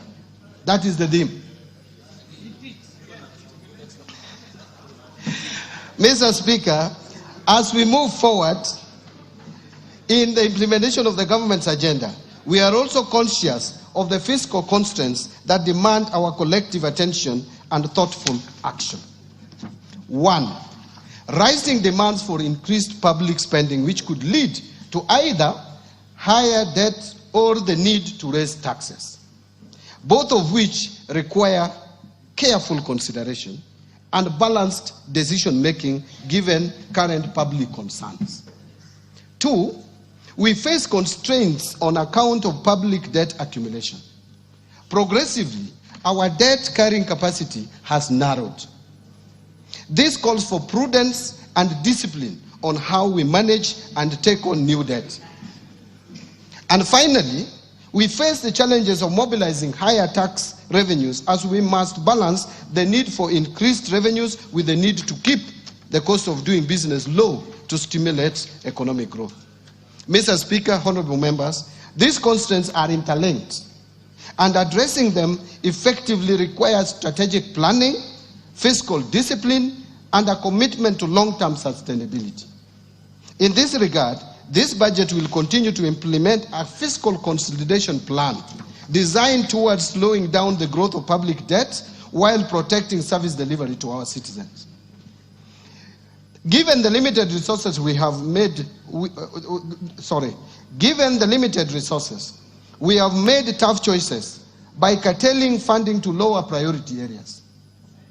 This has allowed us to redirect our scarce resources towards the better core pillars and enablers, accelerating outcomes for citizens while maintaining pro-poor spending in health, education, and vulnerable groups. Mr. Speaker, the rest of my statement will present the economic context around which this budget is prepared, policy priorities and structural reforms under better, the proposed resource allocations as well as revenue-raising measures that the government will implement in the financial year 2025-2026 budget. And therefore, let me start with economic policy context. And I will first speak to the global context. Mr. Speaker, 2025-2026 budget has been prepared in the context of heightened uncertainty due to recent tariff wars and the intensification of geopolitical tensions, which continue to pose significant risks to global economies. In this regard and respect, global economic growth is expected to slow from 3.3% in 2024 to 2.8% in 2025, and finally to 3% in 2026. Now, let me come to the domestic economy. Mr. Speaker and honorable members, on the domestic front, the economy has remained resilient, as I stated earlier, recording an average growth rate of 5.2% for the years 2023 and 2024. This performance is higher than the global average of 3.3% and also higher than the sub-Saharan African region average of 3.8% over the same period.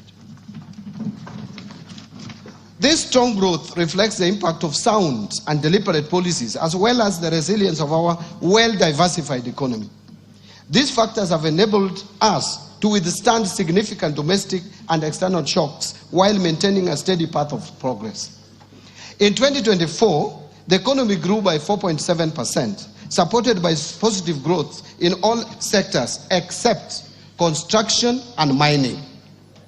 This growth was lower compared to 5.7% in 2023, mainly due to adverse effects of floods in the second quarter and the anti-finance bill protests in the third quarter of 2024 that disrupted economic activities. In fact, our economy closed down for about 3 months. Mr. Speaker, the government's policy interventions have strengthened the macroeconomic indicators as reflected in the following achievements. Number one, inflation rate has declined to 3.8% in May 2025 from a peak of 9.6% in October 2022. The prices of essential food items, including sugar, milk, maize flour, wheat flour, bread, and rice, among others, have eased. For example, the price of 2 kilograms of sifted maize flour has declined to 156.9 shillings in May 2025 from Kenya shillings 177.7 in October 2022. Similarly, cost of energy and power has also come down over the same period. Second, in response to the decline in inflation, the Central Bank of Kenya has gradually eased monetary policy, lowering the central bank rate from 13% in August 2024 to 9.75% in June 2025. With the easing of monetary policy stance, interest rates have been declining. For example, the 91-day Treasury bills rates have declined from an average of 15.9% in May 2024 to 8.3% by May 2025. In addition, the average commercial bank lending rates that peaked at 17.2% in November 2024 have since declined to 15.7% in April 2025 and are expected to decline further. This decline has not only reduced the cost on government debt, but is also expected to stimulate lending by banks to the private sector and support economic activity. And third, foreign exchange market has remained stable, supported by a narrowing in the current account deficit and improved investor sentiment and confidence in our economy. The current account deficit narrowed to an all-time low at 1.3% of GDP in 2024 from 2.5% of GDP in 2023, supported by export of goods, resilient tourism, and remittance inflows and a contraction in food imports. As a result, our foreign exchange reserves have increased to their highest levels and stood at US dollars 10.5 billion, which is equivalent to 4.7 months of import cover by 30th of May 2025, and continue to provide adequate cover and a buffer against any short-term shocks in the foreign exchange market. The exchange rate, sorry, Mr. Speaker, the exchange rate against the US dollar has also appreciated from 159.7 to the dollar in January 2024 to stabilize at Kenya shillings 129.3 shillings to the dollar by 30th of May 2025. Mr. Speaker, the economy is expected to sustain growth momentum in 2025 and 2026, with the growth projected at 5.3% per year. And Mr. Speaker, this growth outlook is premised on a stable macroeconomic environment over the medium term. To foster macroeconomic stability, the government will continue to uphold prudent monetary and fiscal policies, ensuring that our actions remain aligned with the evolving needs of the economy and of the Kenyan people. As part of the process, the government will work to ensure that inflation remains within the targeted range, maintain a competitive exchange rate to the dollar, and deliver stable interest rates. Fiscal policy stance over the medium term will continue to support the government's priority programs under Better through a growth-oriented fiscal consolidation path. And as such, the fiscal deficit is projected to decline from 5.3% of GDP in the financial year 2023-24 to 2.7% of GDP in the financial year 2028-2029. Mr. Speaker, Kenya's economic outlook faces both external and domestic risks.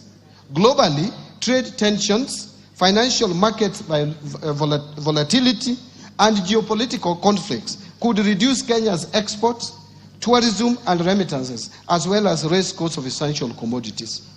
In the domestic scene, extreme weather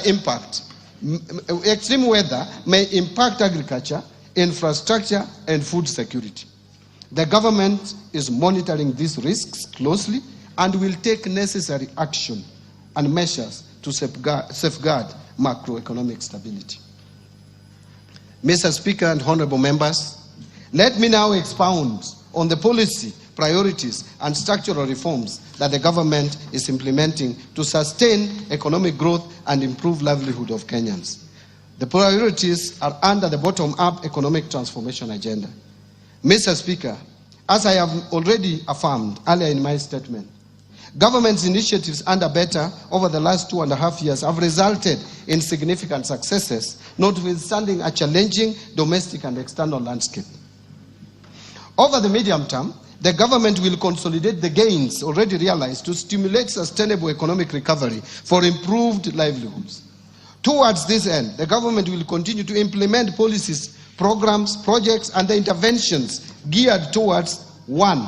Bringing further down the cost of living, 2. Ensuring food security, 3. Creating jobs, 4. Expanding the tax base, 5. Improving foreign exchange balances, and finally, fostering inclusive growth. Priority will be given to attracting strategic investment across Better's 5 core pillars and their enablers, using a value chain approach to enhance production and add value and improve market access. This will be supported by a whole-of-government approach to service delivery. Mr. Speaker, the government will also implement the following interventions to support and accelerate economic recovery.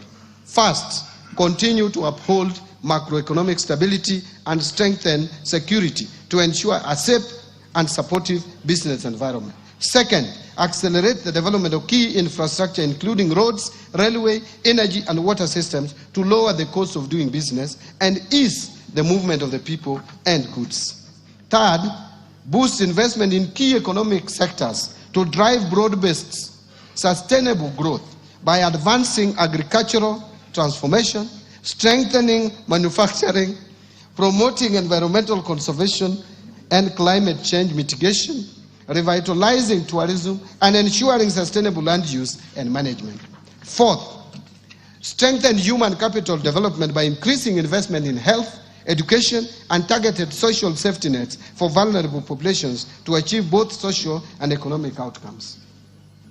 Fifth, promote empowerment of youth, women, and persons living with disability through government-funded programs complemented by strategic partnerships with private sector organizations.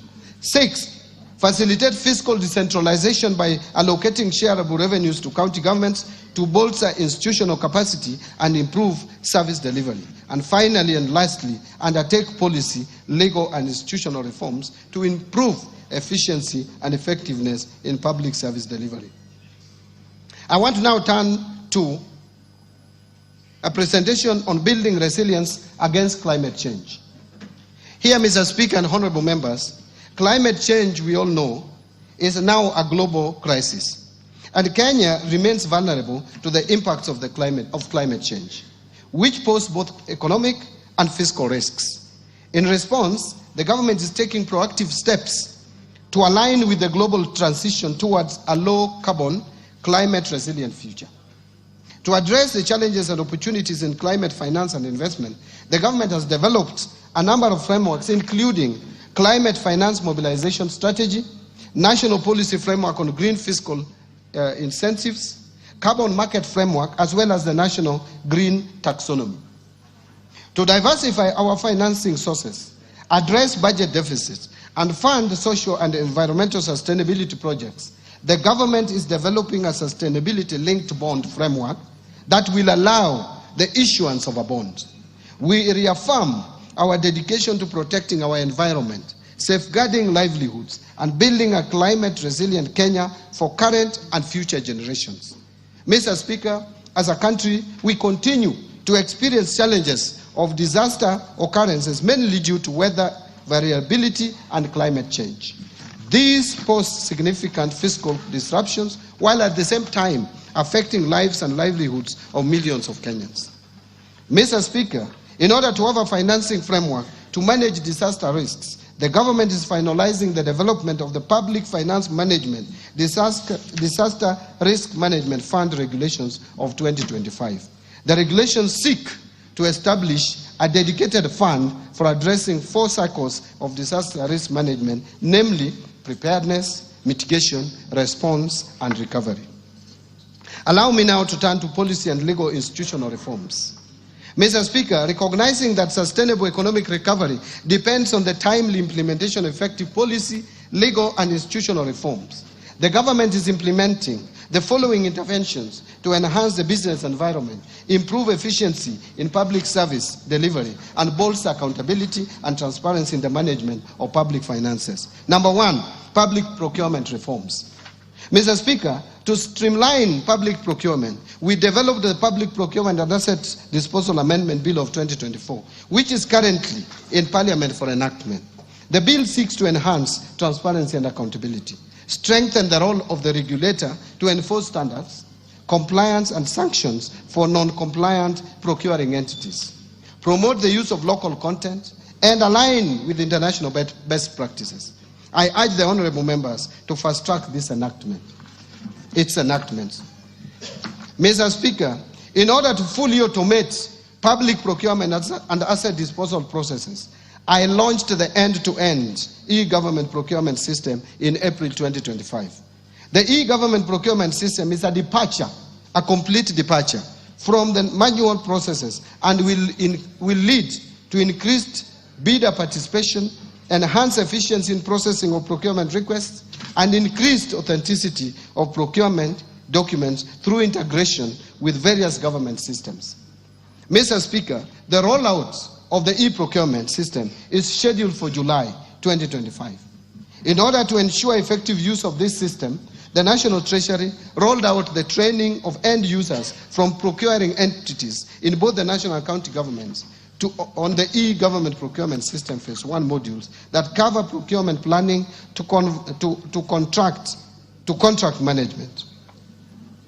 We have since trained suppliers, and to date 400 e-government procurement system end users comprising public finance management staff and suppliers from both the national and county governments have been trained in readiness for full rollout in July 2025.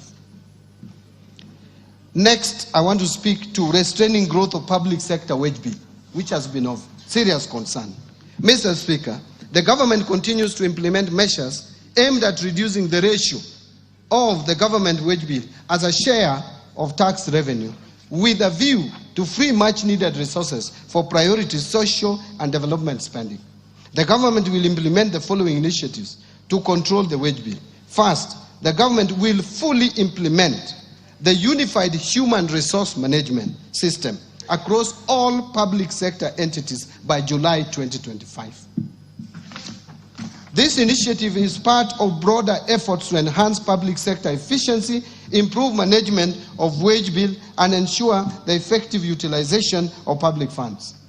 Second, the Salaries and Remuneration Commission continues to sustainably reduce the number of allowances in public service through a phased approach aimed at streamlining allowances to improve transparency, accountability, equity, and fairness, thereby ensuring total public compensation bill is affordable and fiscally sustainable. To this end, the Salaries and Remuneration Commission will progressively review allowances and benefits in the future collective bargaining agreements, aligning them to the allowances policy guidelines for the public service. Allow me now to turn to state corporations reforms. Mr. Speaker and honorable members, state corporations are a major source of fiscal risks to public finances due to management and operational inefficiencies. An assessment conducted by the National Treasury to determine viability of state corporations identified critical gaps and vulnerabilities. Mr. Speaker, to address the vulnerabilities, the Cabinet in January 2025 approved reforms to streamline state corporations and enhance governance and accountability of the corporations. The reforms target to address operational and financial inefficiencies, enhance service delivery, and reduce over-reliance on exchequer support by state corporations. The approved reforms include the following. First, merger of 42 state corporations into 20 entities to improve operational efficiency and eliminate redundancy, as some have duplicating and or overlapping mandates. Second, dissolution of 25 state corporations and their functions transferred back to their parent ministries or other state corporations. Third, restructuring 6 state corporations to align their mandates for improved performances. Fourth, declassification of 4 public funds currently categorized as state corporations and transferring their functions back to the relevant ministries. And fifth, declassification of 13 professional bodies currently categorized as state corporations to private entities with no exchequer budget. Mr. Speaker,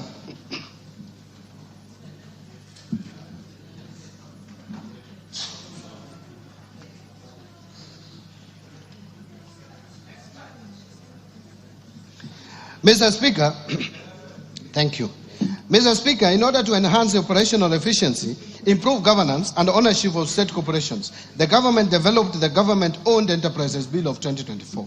The bill is part of broader efforts by the government to streamline public enterprises, reduce fiscal risks, and enhance service delivery to citizens. The bill is currently before this August House for consideration. Thank you. I urge honorable members to favorably consider the bill to enable its enactment. Mr. Speaker, in order to secure the uptake of cotton production, while also providing alternative linked supplies for local apparel manufacturers, the Cabinet approved the revival and commercialization of Rivertex East Africa Limited by onboarding non-equity strategic partners. Mr. Speaker, on sugar sector reforms, His Excellency the President reaffirmed his commitment during this year's Madaraka Day celebrations to ensure the prompt payment of sugarcane farmers.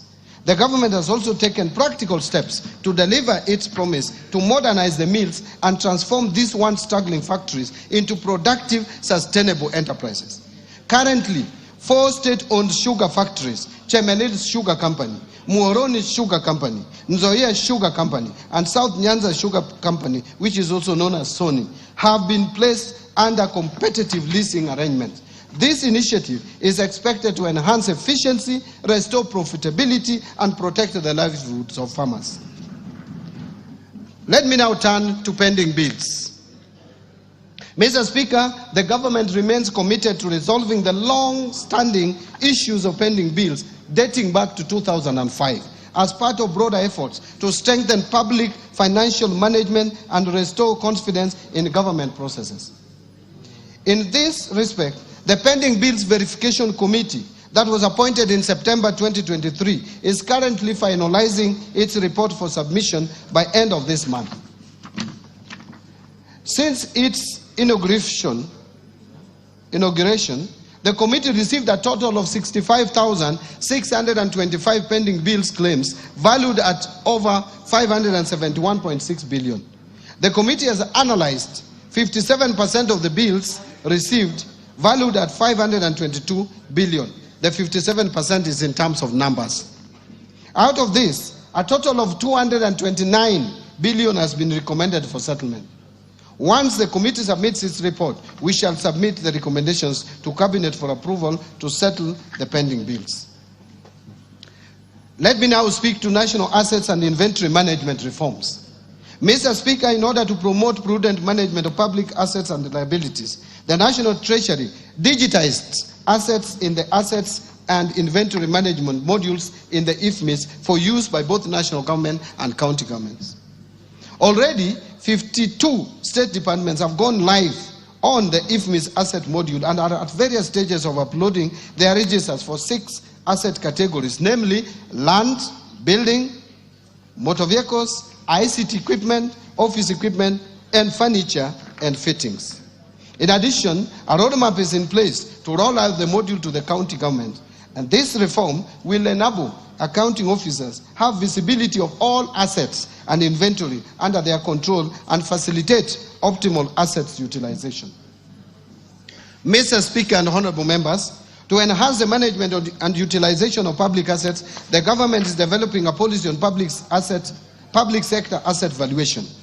The policy will support accurate financial reporting, strengthen fiscal discipline, and inform evidence-based public investment decisions. In addition, the government will develop framework to facilitate identification of public sector assets, and this will ensure accuracy and completeness of assets register, which are critical for transition to accrual basis of accounting. On financial sector reforms, Mr. Speaker, the banking sector has remained stable and resilient with a strong asset base, which grew by 1.5% from 7.6 trillion in April 2024 to 7.7 trillion in April 2025. To anchor the banking sector to continue playing its role in Kenya's socio-economic transformation, various reforms have been implemented, which include, first, the Central Bank of Kenya lifted the moratorium on licensing of new commercial banks in Kenya in April 2025. This is expected to attract foreign direct investment in the sector, resulting in competition and consequently reduced lending rates. Second, to promote the greening of banking sector, Central Bank of Kenya in April 2025 issued the Kenya Green Finance Taxonomy and the Climate Risk Disclosure Framework for implementation by the sector. The Kenya Green Finance Taxonomy is a tool to classify whether particular economic activities are green or environmentally sustainable and promote the transition to a low carbon economy. The Climate Risk Disclosure Framework is aimed at enabling banks to integrate climate-related risks into their governance, strategy, risk management, and disclosure frameworks. It is also intended to enable banks to leverage on business opportunities from efforts to mitigate and adapt to climate change. And third, issuance of guidelines on global liquidity standards and leverage ratios. The Central Bank of Kenya in April 2025 issued guidelines on liquidity coverage ratio, net stable funding ratio, and leverage ratio for the banking sector. These guidelines will enhance the banking sector's liquidity and capital frameworks to promote greater financial stability and resilience, thereby ensuring that banks have the ability to withstand unexpected shocks, maintain stable funding, and manage their risk profiles effectively. Mr. Speaker, the Central Bank of Kenya, in collaboration with the National Treasury and other stakeholders, are developing the National Financial Inclusion Strategy for the period covering 2025 to 2028. The strategy provides a consolidated framework for advancing financial inclusion agenda to meet the needs of all Kenyans through deepening access and usage of financial services, enhancing quality of affordable financial products that meet consumer demands.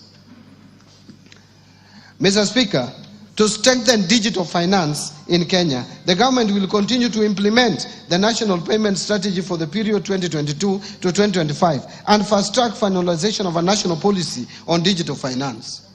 In order to reform and modernize the national payment system, Central Bank of Kenya is doing the following. 1. Undertaking a comprehensive review of the national payment system legal and regulatory framework. 2. Implementing a fast payment system that seeks to address persistent challenges in interoperability, affordability, and the high cost of digital transaction. And 3rd, effective 1st July 2025, the Kenya Electronic Payment and Settlement System will transition to a 24/7 settlement capability. This will support round-the-clock trade, enable faster clearing of government payments, facilitate real-time business-to-business transactions, and provide greater flexibility for consumers and financial institutions. Mr. Speaker, following the grey listing of the Republic of Kenya by the Financial Action Task Force in February 2024, the government has continuously addressed the technical deficiencies identified in Kenya's Mutual Evaluation Report, which was published by Eastern and Southern Africa Anti-Money Laundering Group in September 2024. Mr. Speaker, as you are aware, one of the technical deficiencies identified in the Kenya's Mutual Evaluation Report was lack of a policy and regulatory framework to the virtual assets and virtual assets service providers. In order to regulate this sector, the government has developed the Virtual Asset Service Providers Bill 2025, which is currently before Parliament. Again, I urge honorable members to fast-track its enactment. On capital markets development, to further deepen the capital markets, the government continues to review the legal and regulatory framework to address emerging issues in the sector. In particular, the government overhauled the public officer regulations and collective investment schemes regulations to spur uptake of products while ensuring that investors are protected. The government has also approved new regulatory frameworks to support credit ratings and alternative investment funds, which have attracted a lot of interest from investors. Further, the government is in the process of reviewing the regulatory framework for licensing, margin trading, conduct of business for market intermediaries and mergers, acquisitions, and takeovers. Once in place, these regulations will reinvigorate capital markets activity and make our capital markets more facilitative and efficient. Mr. Speaker, to diversify the government sources of financing, a Sukuk bond has been issued while other Sharia-compliant products are in the pipeline. The first Sukuk bond raised 3.2 billion, which has been effectively deployed in the affordable housing program and pension reforms. Mr. Speaker, in the Tax Laws Act, now I turn to the pension reforms. Mr. Speaker, in the Tax Laws Amendment Act 2024, we introduced a number of incentives aimed at increasing disposable income to our senior citizens once they retire. And I thank this Honorable House for passing this Tax Laws Amendment Bill in December. We, among others, increased tax deductible amount, removed tax on all retirement benefits, and introduced tax exemption on pension savings towards post-retirement medical schemes. Mr. Speaker, despite the reforms introduced in this sector, benefit adequacy remains a persistent challenge. Many retirees still find their pensions insufficient to meet their basic needs. And Mr. Speaker, the retirement benefits system predominantly covers the working population in the public and private sector to the exclusion of the unemployed population, who are majority in the informal sector. To address this, the National Treasury, in collaboration with key stakeholders, is implementing the National Retirement Benefits Policy. This policy outlines a clear, forward-looking strategy to address long-standing structural challenges, such as fragmented legal frameworks, exclusion of informal sector workers, limited medical cover for the elderly, weak portability mechanisms, and inadequate dispute resolution structures. Mr. Speaker, the government remains committed to fulfilling its obligations to retired public servants while ensuring that our pension systems is modern, inclusive, efficient, and sustainable. In this respect, the government is undertaking reforms aimed at delivering faster, more transparent, and citizen-friendly pension services. Key among these reforms is the re-engineering of the pension management information system, which, together with the launch of a pension self-registration platform, will significantly improve data accuracy, enhance biometric verification, and reduce pension processing time from several months to less than 30 days. These reforms will also ensure real-time claims tracking and integration with the national identification and payroll system, reducing errors and potential leakages. The re-engineered pension management system is planned for rollout on 1st of July 2025 and will transform pension administration by 1. Enabling ministries, departments and agencies to submit pension claims online at source through integration with government human resource systems. 2. Allowing pensioners and beneficiaries to access services remotely and track the status of their claims in real time. And 3. Providing automated updates to clients on the progress of their claims through system-generated notifications. On insurance reforms, Mr. Speaker, to facilitate the growth of the insurance industry in Kenya, the government will speed up the approval of the National Insurance Policy and its implementation. The policy will guide the review of the Insurance Act, which has served its purpose, albeit with progressive amendments for the last 30 years. Mr. Speaker, the Insurance Regulatory Authority is undertaking focused training on livestock and crop insurance, targeting farmers and pastoralist communities. These efforts are aimed at improving understanding and access to agricultural insurance as a tool for mitigating climate-related risks and protecting livelihoods of farmers and pastoralist communities. The authority is also conducting a comprehensive money laundering and terrorist financing risk assessment on the vulnerability of the insurance industry. This will aid in the identification of areas of improvement so as to strengthen the supervisory framework. On reforms under the education sector, Mr. Speaker, the National Treasury is committed to upholding the right to education, including free and compulsory basic education as guaranteed under Article 53B of the Constitution of Kenya. While we are cognizant that examinations must be conducted as scheduled later this year, there is need to undertake a critical evaluation of the costing of examination, assess the sustainability of the program in view of the prevailing fiscal constraints, and explore optimal options for delivering national examinations in order to ensure economy and value for money in public spending. Mr. Speaker, a key consideration is the merits of public funding of examination fees for all primary and secondary school candidates, including those from well-off households, as opposed to targeting the vulnerable students in our schools. We should also explore options of making the exercise of delivering national examinations simpler and affordable without compromising the credibility of the exercise. To this end, the National Treasury is in consultations with the Ministry of Education on how best to achieve this at a minimal cost possible, including evaluating possible cost-sharing mechanisms. Mr. Speaker, the government remains committed to ensuring access to quality education for all children. In this regard, I assure the public and the 2025 examination candidate of our commitment to provide adequate funding for 2025 national examinations. On the fiscal policy framework, Mr. Speaker, the implementation of 2024-2025 budget has faced notable challenges, primarily following the withdrawal of the Finance Bill of 2024. Its withdrawal, alongside the associated public demonstrations, adversely affected economic activity and disrupted business operations across the country, compounding the fiscal pressures facing the government already. In response, the government undertook a revision of the fiscal framework through Supplementary Estimate Number 1 in August 2024.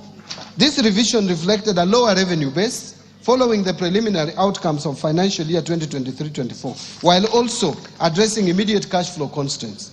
These adjustments were critical to ensuring the continuity of public service delivery. Mr. Speaker, in addition to the mid-year economic disruptions, the budget execution has been further constrained by shortfalls in revenue and emerging expenditure pressures. Notably, the implementation of the collective bargaining agreements and funding requirements under the new university education financing model have placed significant demands on the available fiscal space. These challenges have led to cash flow pressures and a buildup of pending obligations, necessitating careful fiscal management and reprioritization. To address these evolving dynamics, the government prepared supplementary budget estimates to accommodate revenue shortfalls experienced during the current fiscal year and accommodated expenditure pressures. On domestic revenue mobilization, Mr. Speaker, in order to support our economic agenda and sustain key government programs, the government continues to implement a balanced mix of tax policy and administrative measures aimed at significantly boosting revenue collection. As part of the process, the government is focused on broadening the tax base while reducing the burden of compliance. In this regard, we have prioritized sectors such as the digital economy, agribusiness, and small and medium enterprises in tax, education, and outreach programs. In addition, Mr. Speaker, Kenya Revenue Authority continues to embrace modern technology to streamline tax processes, facilitate trade, and enhance voluntary compliance. A key milestone in this journey is the launch of Gava Connect, an open application programming interface platform that enables Kenyan developers to build homegrown solutions for efficient access to tax services. This program enhances service delivery, improves transparency, and strengthens our ability to detect tax evasion. Mr. Speaker, Kenya Revenue Authority has also introduced several digital tools to simplify compliance and boost operational efficiency. One is what we call auto-populated VAT returns for seamless, accurate tax filing. Two, simplified pay returns, accessible via mobile, web, and application program interface. Three, electronic rental income tax system that has enabled transparent rental income declarations. And four, forecourt electronic tax invoice management system integration in the petroleum sector, connecting fuel dispensers to point-of-sale terminals. This enables real-time transmission of sales data to electronic tax invoice management system, simplifying compliance and ensuring greater transparency in fuel transactions. Mr. Speaker, these solutions are more than just tech updates. They are the drivers of economic empowerment and accountability. Indeed, by simplifying tax procedures, developing user-friendly digital platforms, and providing on-the-ground support, Kenya Revenue Authority is nurturing a fair and inclusive tax culture, one that enables businesses to thrive while meeting their obligations. Mr. Speaker, building on the progress made, our focus in the financial year 2025-26 and over the medium term will be to strengthen domestic resource mobilization through the following key initiatives. First, continue with the implementation of the national tax policy and the medium-term revenue strategy to provide a consistent and predictable framework for tax administration and policy formulation. Second, continue with the automation of tax administration processes to improve the overall efficiency of the tax system. And third, enhancing non-tax revenue collection by enabling ministries, departments, and agencies to generate income through the services they provide to the public. Mr. Speaker, as part of our broader fiscal reform agenda, the government is undertaking targeted tax administrative reforms aimed at strengthening our revenue base and promoting inclusive economic growth. These reforms will focus on three key objectives. First, reducing tax expenditures. Mr. Speaker, tax expenditures stood at 3.38% of GDP in 2023.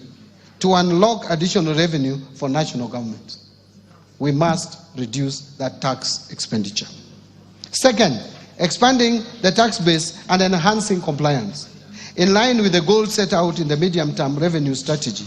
And third, streamlining the tax structure to encourage domestic production, attract investment, and stimulate economic growth. Mr. Speaker, allow me to speak to improving efficiency of public expenditure. Here, Mr. Speaker, in our continued effort to ensure prudent fiscal management, the government will sustain and deepen measures aimed at strengthening expenditure control and enhancing the efficiency and effectiveness of public spending. To this end, the government will implement a series of targeted actions, which include: 1. Utilization of the launched end-to-end procurement system to maximize value for money, enhance efficiency and transparency in public procurement processes. 2. Rolling out of a human resource management system across all national government ministries and departments, as well as county government, to support better management of the public wage bill. 3. Scaling up the use of the public-private partnerships framework for commercially viable projects to attract private sector participation in public service delivery, what we call PPP. 4. Improving the public service pension administration through rolling out the pension management information system. And 5. Fast-tracking governance reforms in state corporations to strengthen accountability, efficiency, and financial sustainability. I want to now turn to revenue projections.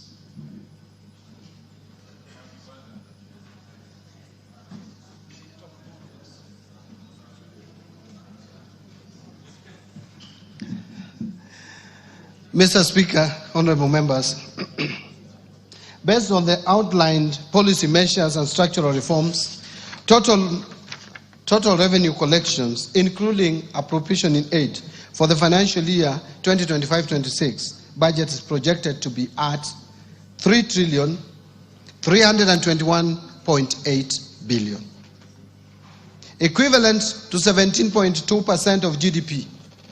Of this amount, ordinary revenue is projected at Kenya shillings 2,754.7 billion, which is equivalent to 14.3% of GDP.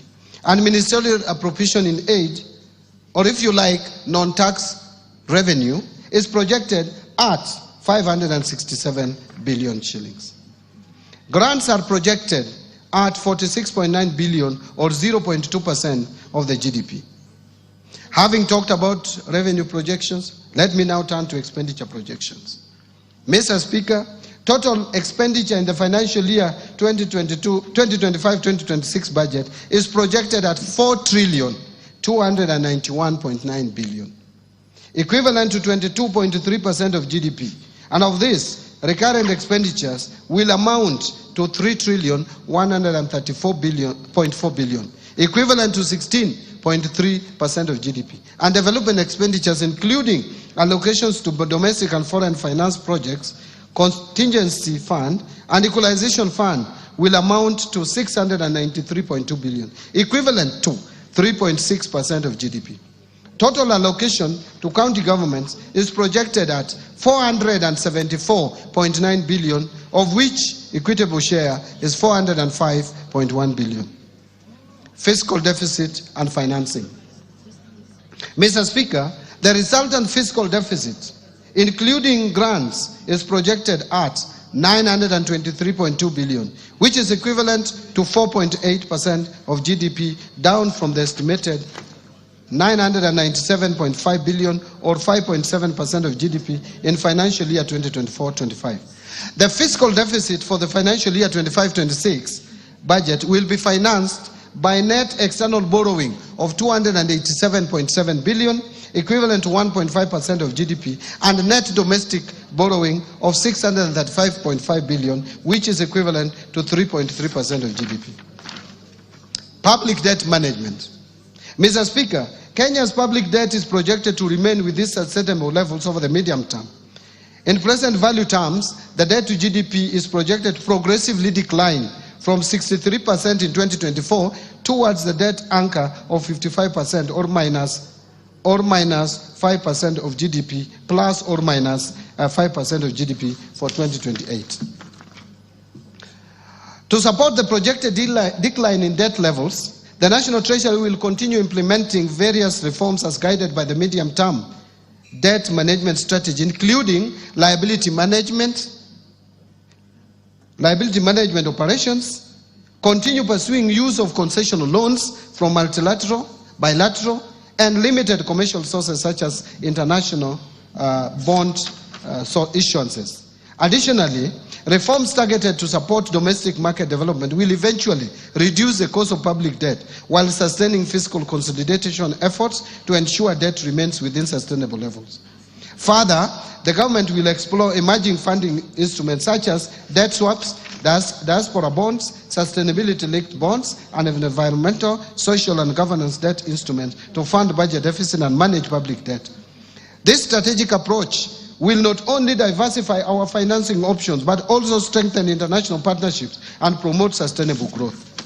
Mr. Speaker and honorable members, the government is keen on sustaining transparency and improving efficiency on public debt service. To this end, the National Treasury is in the process of integrating the Commonwealth Meridian Debt Management System with the Integrated Financial Management Information System, IFMIS, and the core banking systems of Central Bank of Kenya. On public-private partnerships framework, Mr. Speaker, the government continues to strengthen the role of public-private partnerships in financing our development agenda.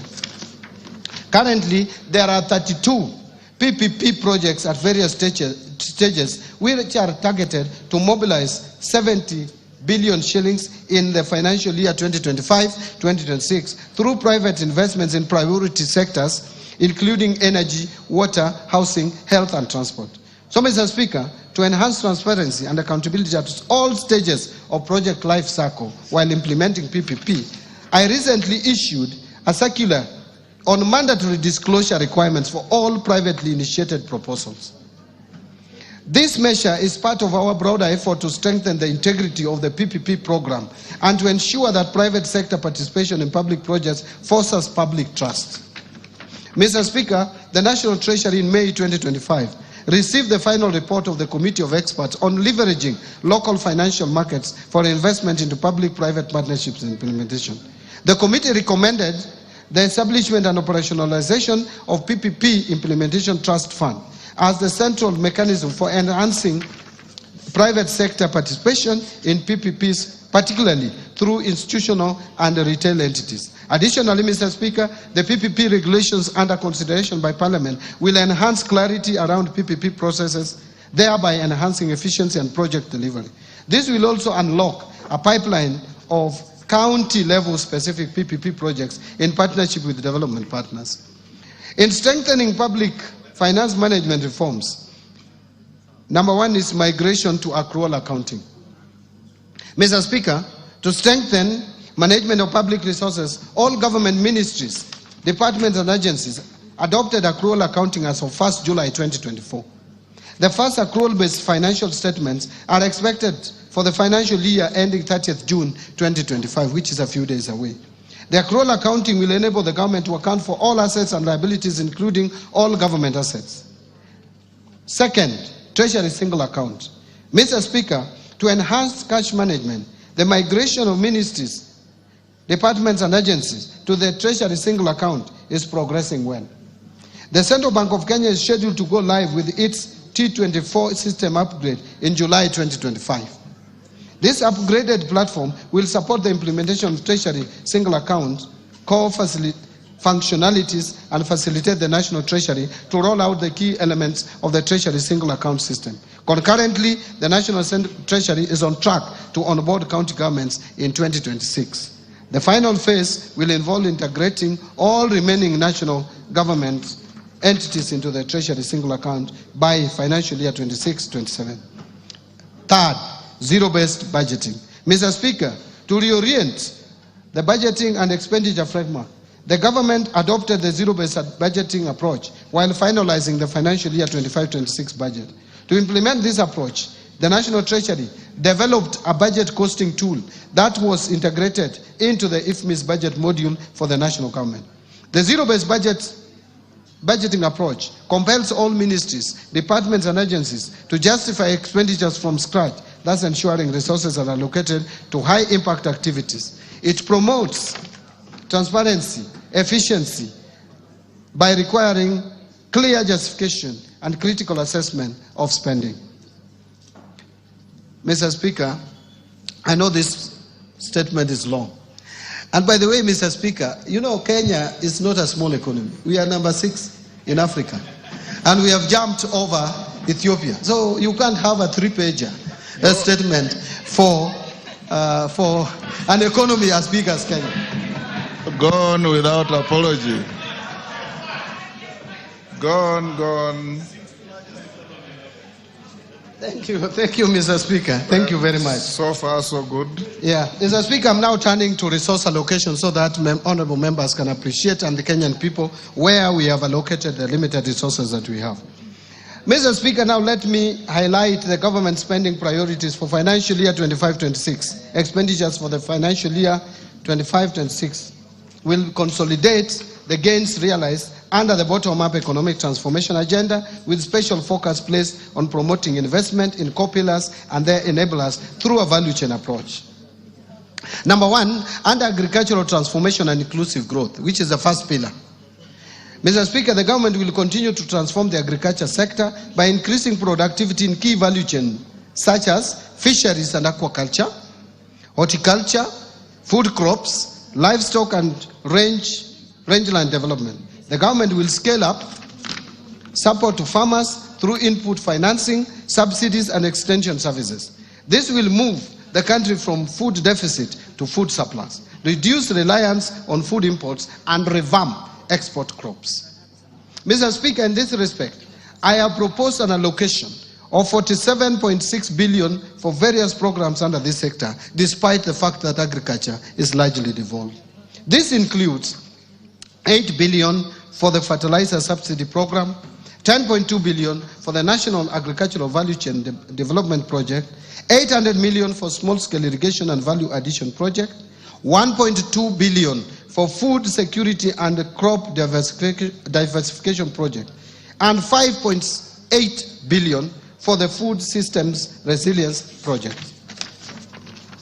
Mr. Speaker, to promote livestock production, I have proposed Kenya shillings 2.3 billion for de-risking, inclusion and value enhancement of pastoral economies programs. 1.6 million Kenya shillings for Kenya livestock commercialization program. And 280 million for the livestock value chain support project. I have also proposed Kenya shillings 340 million for the development leather industrial park at Kenania. Mr. Speaker, to support the growth of blue economy, I have proposed a total of 8.2 billion to the blue economy and fisheries subsector. This includes 2.3 billion for aquaculture business development project, 2.4 billion to the Kenya Marine Fisheries and Socio-Economic Development Project, and 500 million for the Kabonyo Fisheries and Aquaculture Training Center. Mr. Speaker, to raise agricultural productivity and enhance resilience to climate change risks in targeted smallholder farming and pastoral communities, I've proposed an allocation of Kenya shillings 318 million towards an ending drought emergencies project and 1.3 billion to resilience for food and the nutrition security program in Horn of Africa project. Mr. Speaker, the government is also committed to land reforms to address historical inequalities, promote equitable access, and ensure sustainable land management. To this end, I have proposed a sum of 3.8 billion for settlement of the landless. I have also proposed 1.1 billion for processing and registration of title deeds, another 712 million for digitization of land registries, another 200 million for georeferencing of land parcels, and 220 million for construction of land registries to safeguard legitimacy of land ownership. The next pillar is transforming the micro, small, and medium enterprises economy. Mr. Speaker, the government recognizes the challenge of accessing affordable credit by most micro, small, and medium enterprises, and Kenyans at the bottom of the pyramid. To address this challenge, I have proposed an additional allocation of 300 million to the Financial Inclusion Fund, popularly known as the Hustler Fund, to scale up access to credit for households and MSMEs. I have also proposed an additional 308 million for the Youth Enterprise Development Fund, 550 million for the Center for Entrepreneurship Project, and 1.3 billion for Rural Kenya Financial Inclusion Facility. Under housing and settlement, which is the other pillar, Mr. Speaker, the government is committed to facilitating the construction of decent, safe, and affordable houses for Kenyans. Through the affordable housing program, the government is creating jobs for the youth directly in the construction sector and indirectly through the production and supply of building products. To continue supporting this initiative, I have proposed an allocation of 128.3 billion for the housing, urban development, and public works subsector. This includes 13.4 billion under the Kenya Urban Program, 64.5 billion for construction of affordable housing units, 10.5 billion for construction of social housing units, and 16.5 billion for social and fiscal infrastructure. Mr. Speaker, other proposed allocations to the housing, urban development, and public works interventions include 7.2 billion shillings for the Kenya Informal Settlement Improvement Project Phase 2, 3.5 billion for the construction of housing units for the National Police and the Kenya Prison, 500 million for building climate resilience of the Urban Poor Program, 184 million for construction of footbridges, and 454 million targeted to support construction of county headquarters. Mr. Speaker, to ensure the safety of Kenyans through compliance with building codes and standards as well as other industry regulations, I have proposed an allocation of 2.6 billion for the regulation and development of the construction industry. I am aware members are aware, I know members are aware of the challenges we have had where collapsed buildings kill many Kenyans as a result of carelessness of various developers. Let me turn to universal health coverage. Mr. Speaker, access to quality and affordable health care through the universal health coverage program is central to this government. Towards this end, Mr. Speaker, I have proposed an allocation of Kenya shillings 138.1 billion, up from 123 billion in the current year's budget, to the health sector to support various activities and programs. This includes 6.2 billion for universal health coverage, coordination and management, 13.1 billion for primary health care, and that is up from 7.1 billion in the current year, and 430 million to provide medical cover for the orphans, elderly, and disabled persons in our society. Mr. Speaker, to lower cases of HIV, AIDS, malaria, and tuberculosis, and enhance vaccines and immunization program in the country, I have proposed 17.3 billion for the Global Fund and Kenya shillings 4.6 billion for vaccines and immunization programs respectively. Mr. Speaker, to enhance early diagnosis and management of cancer and reduce the burden of treatment of chronic and critical illnesses among Kenyans, I have proposed an allocation of 8 billion to the Emergencies, Chronic and Critical Illnesses Fund to be managed by SHA, and this has moved from 5 billion shillings in the current budget. 1 billion for construction of a cancer center at Kisii Level 5 Hospital, 100 million to strengthen cancer management in Kenyatta National Hospital, and 100 million for expansion of comprehensive cancer treatment at Kenyatta University Teaching, Referral and Research Hospital. Mr. Speaker, to improve health service delivery, I have also proposed a sum of 42.4 billion for our referral hospitals, including Kenyatta National Hospital, Moi Teaching and Referral Hospital, Kenyatta University Teaching Referral and Research Hospital, Mwai Kibaki Teaching and Referral Hospital in Othaya, Jaramogi Oginga Odinga Teaching and Referral Hospital in Kisumu, and Madari National Teaching and Referral Hospital. Other locations include Kenya shillings 1.3 billion for the construction of Kenyatta National Hospital, Burns and Pediatrics Center. Mr. Speaker, I have also proposed 5.2 billion for Kenya Medical Supplies Agency to recapitalize it, 2.7 billion for the Kenya Medical Research Institute, 500 million for procurement of family planning and reproductive health commodities, and 300 million for procurement of equipment at the National Blood Transfusion Services. Further, to strengthen the capacity of medical personnel, I have also proposed an allocation of 4.3 billion for medical interns, 3.2 billion for community health promoters, 303 million for training of health personnel, and 8.9 billion for the Kenya Medical Training Centers, KMTCs. On digital superhighway and creative economy, which is the other pillar of the better principle. The government continues to invest in digital superhighway to improve ICT infrastructure and expand internet access nationwide.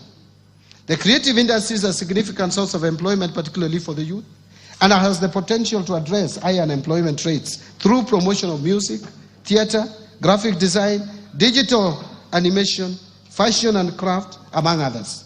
Mr. Speaker, to support growth in the digital superhighway, I have proposed an allocation of 12.7 billion to fund initiatives in the information, communication technology sector. Specifically, this proposed allocation includes 2.3 billion shillings for the construction of Kenya Advanced Institute of Science and Technology at Konza Technopolis, 3.7 billion for Kenya Digital Economy Acceleration Project, and 333.2 million for government shared services, 382 million for the digital superhighway, 689 million for the establishment of digital hubs, and 750 million for maintenance and rehabilitation of national optic fiber backbone infrastructure. In order to fast-track the development of the Konza Technopolis city, I have proposed an allocation of 3.1 billion for Konza data center and smart city facilities. The government is also committed to enhance transparency, accountability, and efficiency in public procurement. I have, in this regard, proposed an allocation of 700 million for rolling out the implementation of the electronic government procurement system, what we call EGP or EGP, EG procurement. Other key allocations to critical sectors supporting better include the following: investing in critical infrastructure. Mr. Speaker, the government will continue to invest in transportation networks, including roads, railways, and air travel, to reduce travel time and logistic costs, making markets more accessible and facilitating the movement of goods and people. Towards this end, I have proposed an allocation of 217.3 billion for development of roads across the country. This includes 30 billion to support construction of new roads and bridges, 70.8 billion for rehabilitation of roads, because we have so many long, the length of roads is so long that we have to maintain them and rehabilitate. And 115.6 billion for road maintenance. Actually, this 115 billion is more than the 85 million that we have in the current budget by 30 billion for maintenance of our roads. Mr. Speaker, to expand railway transport and its infrastructure, I have proposed an allocation of 38 billion shillings. I have also proposed an allocation of 450 million for the Kenya ferry ramp in Mombasa, 331 million for Nairobi bus rapid transport project, and 298.7 million for promotion of e-mobility projects. To facilitate movement of goods and people in our inland waters, I have also proposed an additional 110.4 million for acquisition of ferries for Lake Victoria.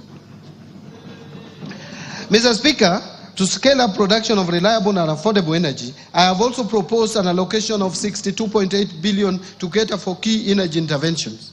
This includes 31.6 billion for the national grid system, 16.3 billion for rural electrification, 11.6 billion for development of geothermal energy, 2.1 billion for alternative energy technologies, and 743 million for development of nuclear energy.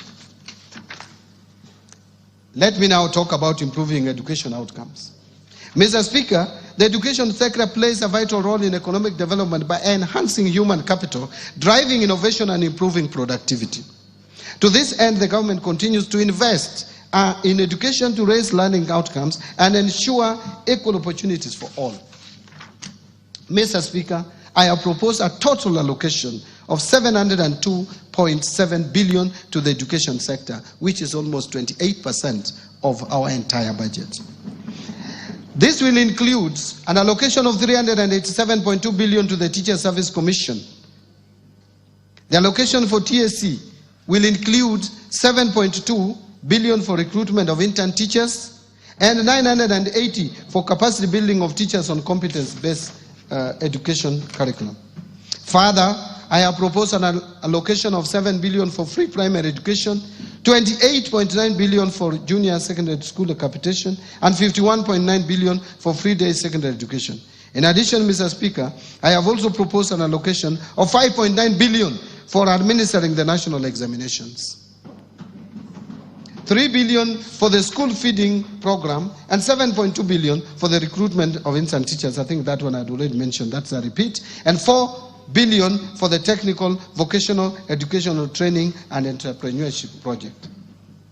Mr. Speaker, to enhance infrastructure development and provide a safe learning environment in our schools, I have proposed an allocation of 1.7 billion for primary and secondary schools infrastructure, and 1.4 billion for construction and equipping of technical training institutes and vocational training centers. In addition, I have proposed 13.3 billion for the Kenya Primary Education Equity in Learning Program, and 2.3 billion for the Kenya Secondary School Quality Improvement Project. Mr. Speaker, other proposed allocations to the education sector include 993 million for research, science, technology and innovation, 41.5 billion to the Higher Education Loans Board for provision of loans to university and TVET students, and this has increased from 35 billion to 41.5 billion for health. Another 16.9 billion for scholarship for university students, and 7.7 billion capitation and scholarship for TVET students. In supporting manufacturing for job creation, Mr. Speaker, to continue promoting local industries, I have proposed an allocation of 18 billion under various implementing ministries, departments and agencies. Out of this, 4.5 billion will support establishment of county integrated agro-industrial parks in various counties. 2.8 billion for supporting access to finance and enterprise recovery, what we call SAFER project. 602 million for a development of Athi River Textile Hub. 705 million for establishment of flagship export processing zones hubs. 504 million for development of special economic zone textile park in Naivasha. And 798 million for Kenya jobs and economic transformation.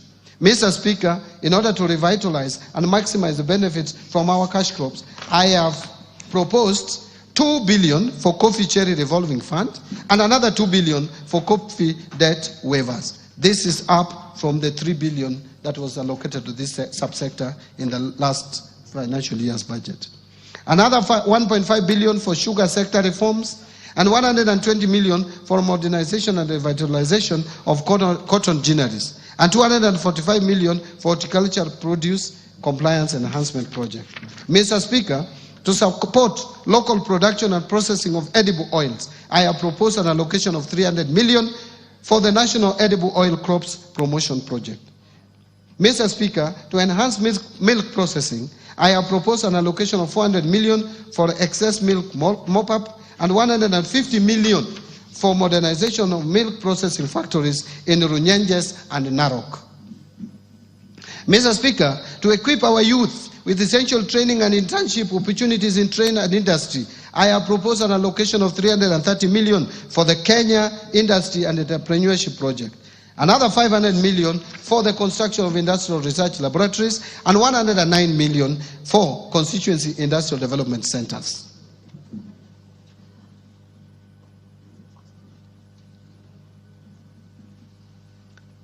Now let me speak to improving security. Mr. Speaker, a stable and secure environment fosters investment, trade, and overall economic growth. In this regard, I have proposed an allocation of 202.3 billion for defense. Another 125.7 billion for the National Police Service and 51.4 billion for the National Intelligence Service. Another 32.5 billion for internal security and national administration and 38.1 billion for prison services. I have also proposed an additional allocation of 10 billion to cater for leasing of police motor vehicles and 3.6 billion for police modernization program. Mr. Speaker, to combat crime and enhance administration of justice, I have proposed 1.2 billion for construction and modernization of national forensic facilities. Now, let me turn to protecting the vulnerable groups in our society. Mr. Speaker, social protection services are crucial for building more equitable and resilient societies by reducing poverty, inequality, and vulnerability, as well as promoting economic growth and social cohesion. I have in this regard proposed an allocation of 41.4 billion in this budget to protect the vulnerable members of our society and promote affirmative action. This is increasing from 33 billion in the current financial year's budget. Out of this allocation, 25.1 billion will cater for cash transfers to the elderly persons. And again, this has moved from 18 billion, so it has increased by 7 billion. 8.9 billion for cash transfers to orphans and vulnerable children. Again, that's a jump of 1 billion more. And 1.5 billion for cash transfers to persons living with disability. Again, this has been increased from 1.19 billion. Mr. Speaker, the proposed allocations also includes 3.9 billion for the Kenya Hunger Safety Net Program, 450 million for the National Fund for the Disabled of Kenya. In addition, there is 600 million which will go to the Child Welfare Society of Kenya, 100 million for the Presidential Bursary for Orphans, 180 million for the Street Families Rehabilitation Trust Fund, and 90 million for the National Albinism Support Program, and finally 90 million for the National Autism Support Program. On equity, poverty reduction, women and youth empowerment. Mr. Speaker, unemployment remains one of the most persistent and challenging issues facing the country today. The challenge is not only about job creation, but also bringing the critical gap between education and employment and developing relevant skills for the modern economy. In order to empower the youth and support businesses owned by youth and women and to promote development in the constituencies, I have proposed 105.6 billion for these initiatives. This allocation includes 10 billion, I have proposed 105.6 billion, not million, for these initiatives.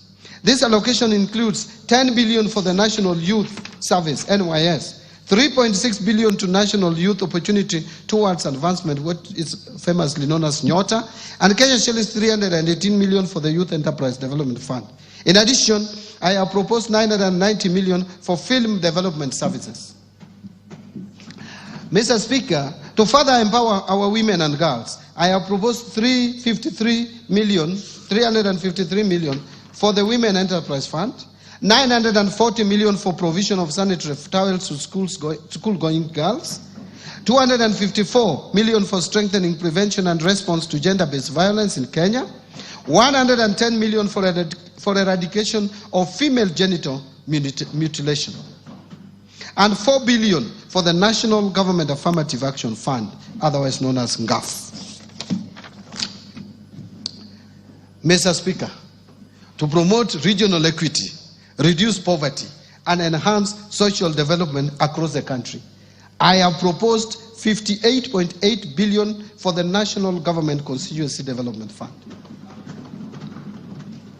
9.6 billion for the Equalization Fund to finance programs in identified marginal areas or marginalized areas, and another 15.9 billion for the Kenya Devolution Support Program number 2.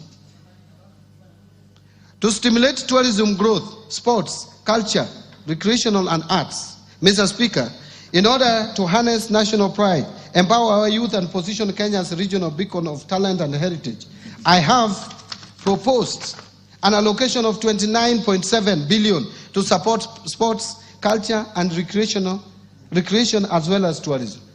This proposed allocation includes 13.5 billion for the Sports, Arts and Social Development Fund, 2.3 billion to establish an automation and digitization system for the sports registrar, 241 million for the Anti-Doping Agency of Kenya to make Kenya remain competitive in the athletics and other sports, 402 million for Sports Kenya, 245 million for the Kenya Academy of Sports, 8.2 billion for the Tourism Fund, and 4.8 billion for Tourism Promotion Fund. On environmental protection, water and natural resources, Mr. Speaker, to safeguard natural ecosystems, ensure sustainable water use, and tackle the impact of climate change, I have proposed an allocation of 10.7 billion for forest resources conservation and management, 1.6 billion for forest research and development, 3.7 billion for environment management and protection, 11.5 billion for the Kenya Financing Locally Led Climate Action Project, which is known as FLOCA, 1.6 billion for meteorological service, and 13.2 billion for wildlife security, conservation and management. Another 953 million for wildlife research and development. In addition, I have also proposed 1.1 billion for human wildlife conflict compensation and 950 million for wildlife insurance. Mr. Speaker, I have also proposed an allocation of 26.8 billion for water and sewerage infrastructure development.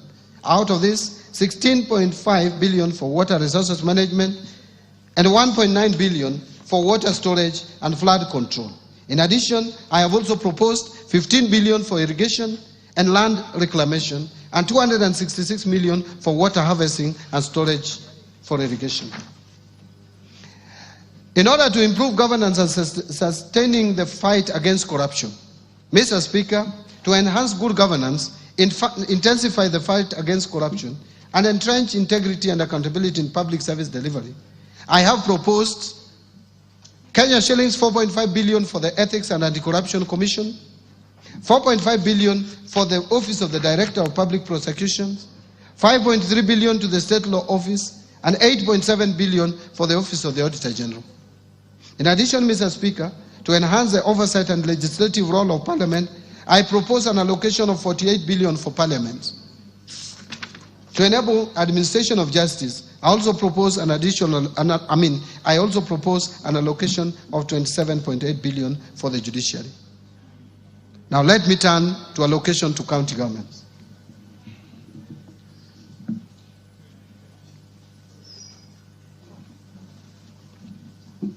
Mr. Speaker, to support devolution, county governments will receive 405.1 billion in the financial year 2025-2026 as an equitable share of revenue raised nationally, an increase of 17.6 billion from Kenya shillings 387.4 billion in financial year 24-25. The 405.1 billion represents 25.8% of the most recently audited revenues for financial year 2020-2021, way higher than the minimum of 15% prescribed in Article 203(2) of the Constitution. In order to ensure food and nutrition security, infrastructure development, improved water and sanitation systems, among others, county governments will receive an additional 69.8 billion as additional allocations. Equalization Fund. Mr. Speaker, to support implementation of projects in the marginalized areas, 7.85 billion has been proposed as an allocation to the Equalization Fund in the financial year 2025-2026, and an additional 2.74 billion to settle outstanding arrears owed to the fund. Mr. Speaker, now allow me to speak to measures to enhance county government's own source revenue. Mr. Speaker, the own source revenue policy recommended the development of a national framework legislation to regulate the introduction of taxes, fees, and charges by county governments. Consequently, the National Treasury and other stakeholders developed the County Government Revenue Raising Process Bill, which is currently before Parliament for consideration. Again, I urge the Honourable House to consider the bill and prioritize its enactment. Mr. Speaker, now let me turn to taxation measures.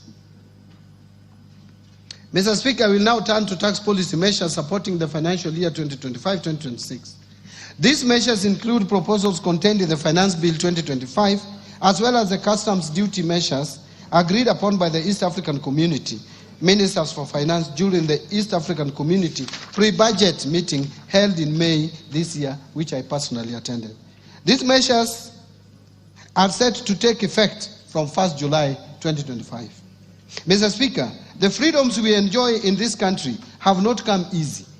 In the last couple of years, Kenyans have spoken clearly and loudly on the desired direction in development of policy and governance of taxation.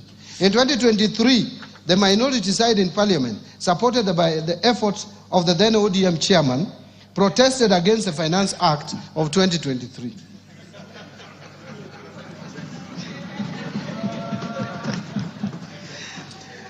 Last year, Mr. Speaker, some provisions in the Finance Bill 2024 triggered protests across the country.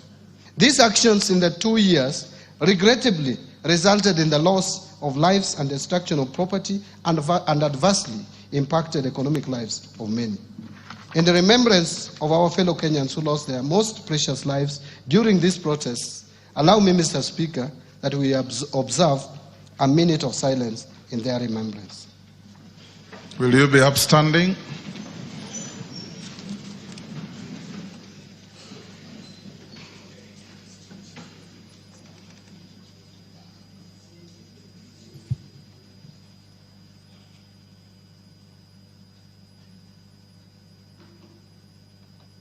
May their souls continue resting in eternal peace. Thank you, honorable members.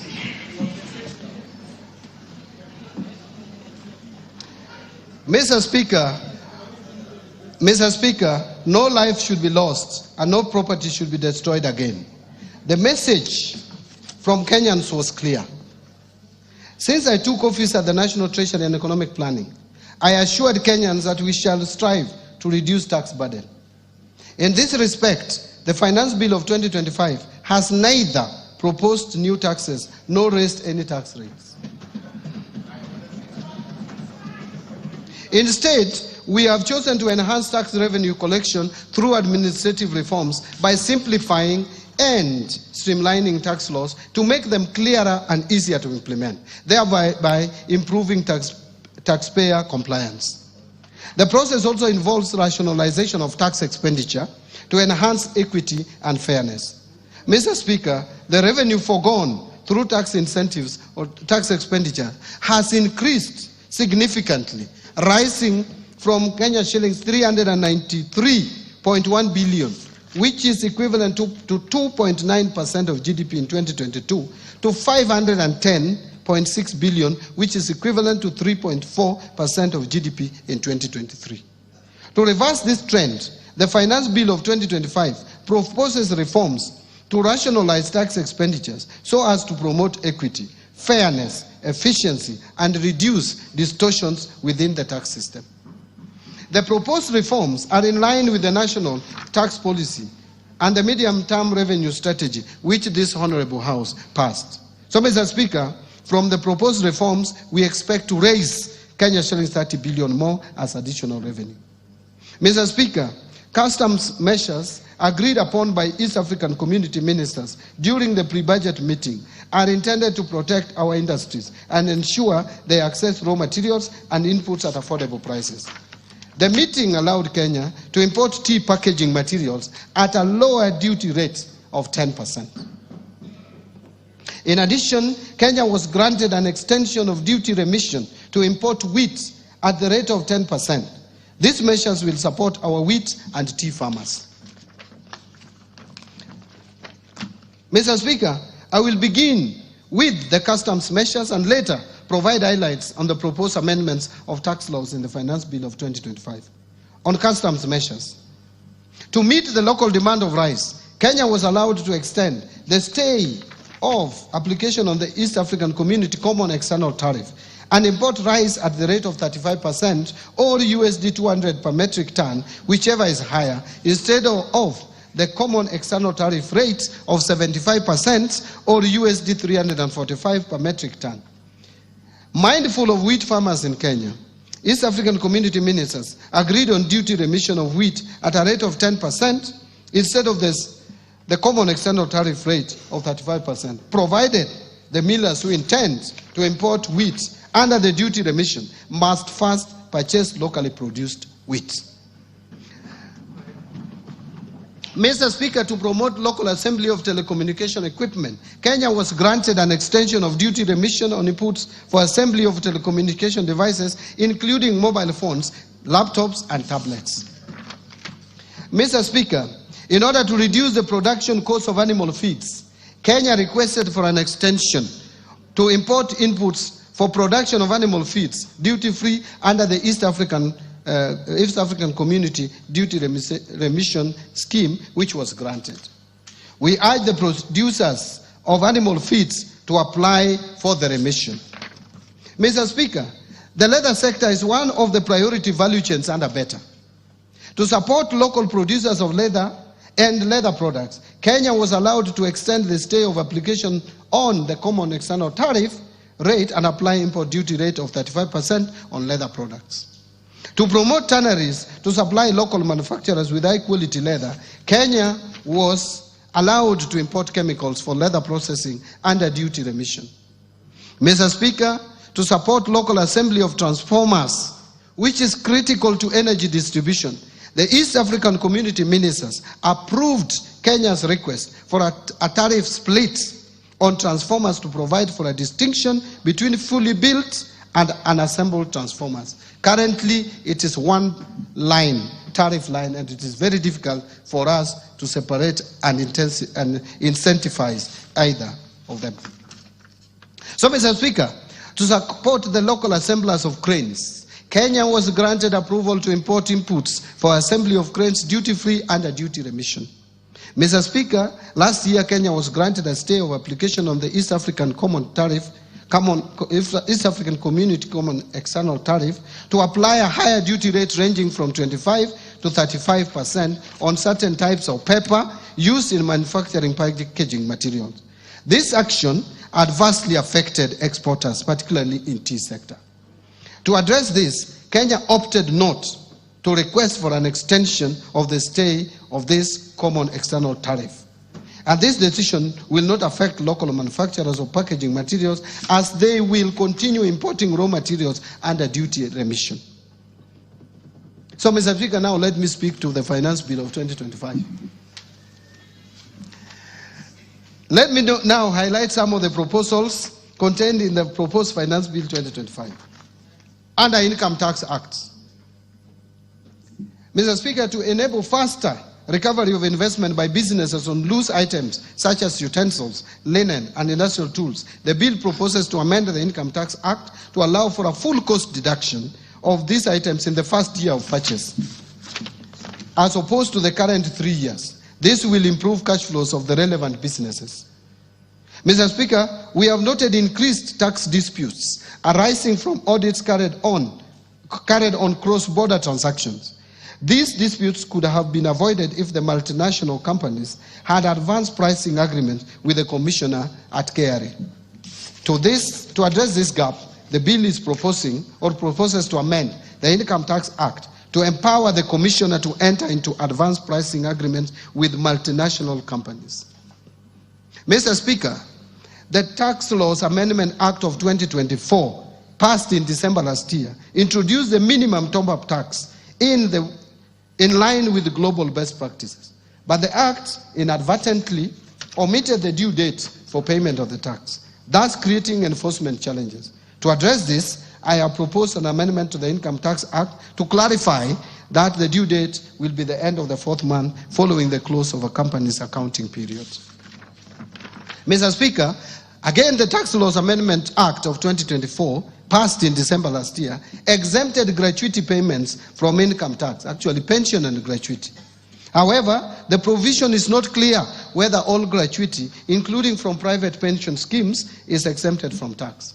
In this respect, the bill is proposing to amend the Income Tax Act to clarify that all gratuity payments, whether from public or private sources, are exempt from tax.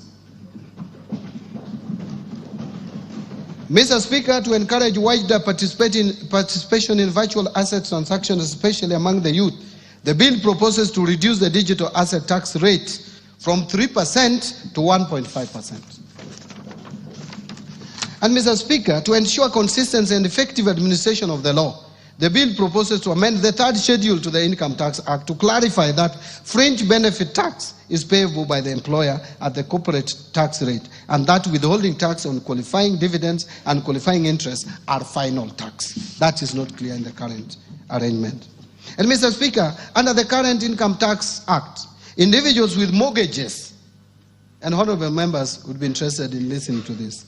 Mr. Speaker, under the current Income Tax Act, individuals with mortgages for purchasing or improving residential houses can claim tax relief on interest payment on the mortgage. However, those who take up a mortgage to construct their own residential houses are excluded from this relief.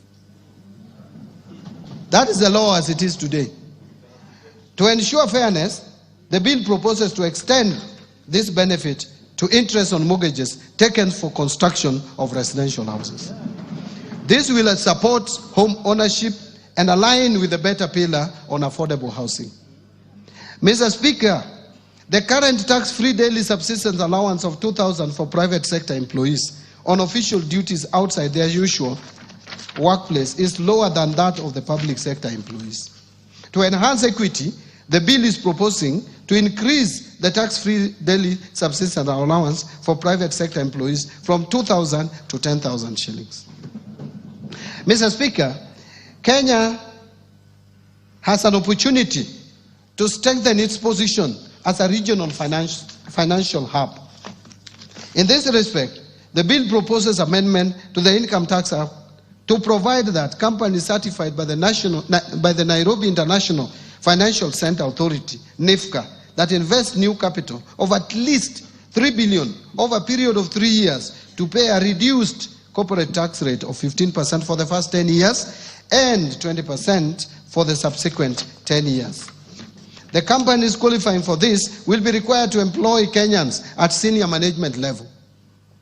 The startup companies that are certified by Nairobi International Financial Center Authority will enjoy a 15% tax rate for the first 3 years and 20% for the subsequent 4 years. And dividends earned by certified holding companies and regional headquarters will be exempted from tax provided that at least 250 million is reinvested annually in Kenya.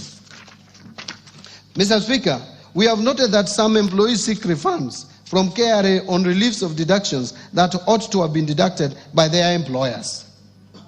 To address this challenge, the bill proposes to amend the Income Tax Act to make it mandatory for employers to consider all eligible tax reliefs and deductions when computing employees' income tax. Presently, employers are not compelled to deduct these reliefs in computing pay as you earn. Value-added tax. Mr. Speaker, while a supplier is required to issue a tax invoice at the point of sale, there is currently no definition of tax invoice under the VAT Act. This creates ambiguity on what constitutes a tax invoice. To resolve this ambiguity, the bill is proposing to amend the VAT Act to define a tax invoice. Mr. Speaker, to strengthen tax administration and enhance compliance, the bill proposes to require the issuance of tax invoices for all suppliers, whether taxable or exempt. This amendment will support better record keeping by taxpayers and facilitate the pre-population of returns. Mr. Speaker, to support business operations, the bill proposes to shorten the period for claiming refunds on bad debts from 3 years to 2 years and to allow taxpayers to either request for a refund or offset it against future VAT liabilities. Mr. Speaker, again, entities in special economic zones currently benefit from VAT exemptions and zero rating, but there is no provision to recover tax when these benefits are misused or abused. To safeguard revenue and promote accountability, the bill proposes to recover VAT where exempted or zero-rated goods or services are used for purposes other than those intended. Mr. Speaker, to prevent leakages or revenue leakages, strengthen tax administration, and promote equity across sectors, the bill proposes to move some zero-rated goods and services that are consumed locally to exempt status. Further, Mr. Speaker, some of the goods exempted from VAT have multiple uses, making it difficult to effectively monitor whether they are finally used for the intended purpose. In this respect, the bill proposes to amend the VAT Act to remove such exemptions. Under excise duty, Mr. Speaker, to minimize tax disputes relating to classification of locally produced excisable goods, the bill proposes an amendment to the Excise Duty Act to clarify that the East African Community Common External Tariff and its classification rules shall apply to all excisable goods, both imported and locally manufactured. Mr. Speaker, to streamline the processing of application for license to manufacture excisable goods by the Commissioner, the bill proposes to amend the Excise Duty Act to require the Commissioner to provide feedback on the application within 14 working days from the date of receipt of all valid documents. Mr. Speaker, the Excise Duty Act provides for taxation of alcoholic beverages based on pure alcoholic content, which increased cost for producers using spirits over 90% alcohol content as raw materials from 356 shillings to about 1,000 shillings per litre. Since undenatured extra neutral alcohol is a key input in the manufacturing of spirituous beverages, the bill proposes to amend the Excise Duty Act to provide an excise duty rate of 500 shillings per litre for undenatured extra neutral alcohol above 90% strength supplied to licensed spirituous beverage manufacturers. Mr. Speaker, to promote equity and fairness in taxation of accessible services offered through the internet or electronic network, the bill proposes to amend the Excise Duty Act to bring non-resident persons without a physical presence in Kenya into the tax net when they supply accessible services through these mediums. Mr. Speaker, to avoid double taxation of fees charged by digital lenders, the bill proposes to amend the definition of digital lender under the Excise Duty Act to exclude entities licensed under the Banking Act, the Cooperative Societies Act, and the Microfinance Act. Honorable members, to enhance clarity and consistency in the administration of excise duty legislation, the bill is proposing to amend the Excise Duty Act to clarify that imported plastic products, including plates, self-adhesive plastics, and printed polymers, will be subjected to excise duty at 25% of the excise value, or 200 per kilogram, whichever is higher. Now let me speak to miscellaneous fees and levies. Mr. Speaker, the Export and Investment Promotion Levy on billets and wire rods, which are raw materials in manufacture of nails, fencing wires, gabions, bolts, and nuts, have raised production costs of these products. In this respect, the bill proposes to amend the Miscellaneous Fees and Levies Act to review the levy downwards. Mr. Speaker, to promote Nairobi as regional aircraft maintenance hub while managing tax expenditures, the bill proposes to amend the Miscellaneous Fees and Levies Act to introduce import declaration fee and railway development levy on small aircrafts and helicopters, but retain the exemption on spare parts of all aircrafts. The Tax Procedures Act,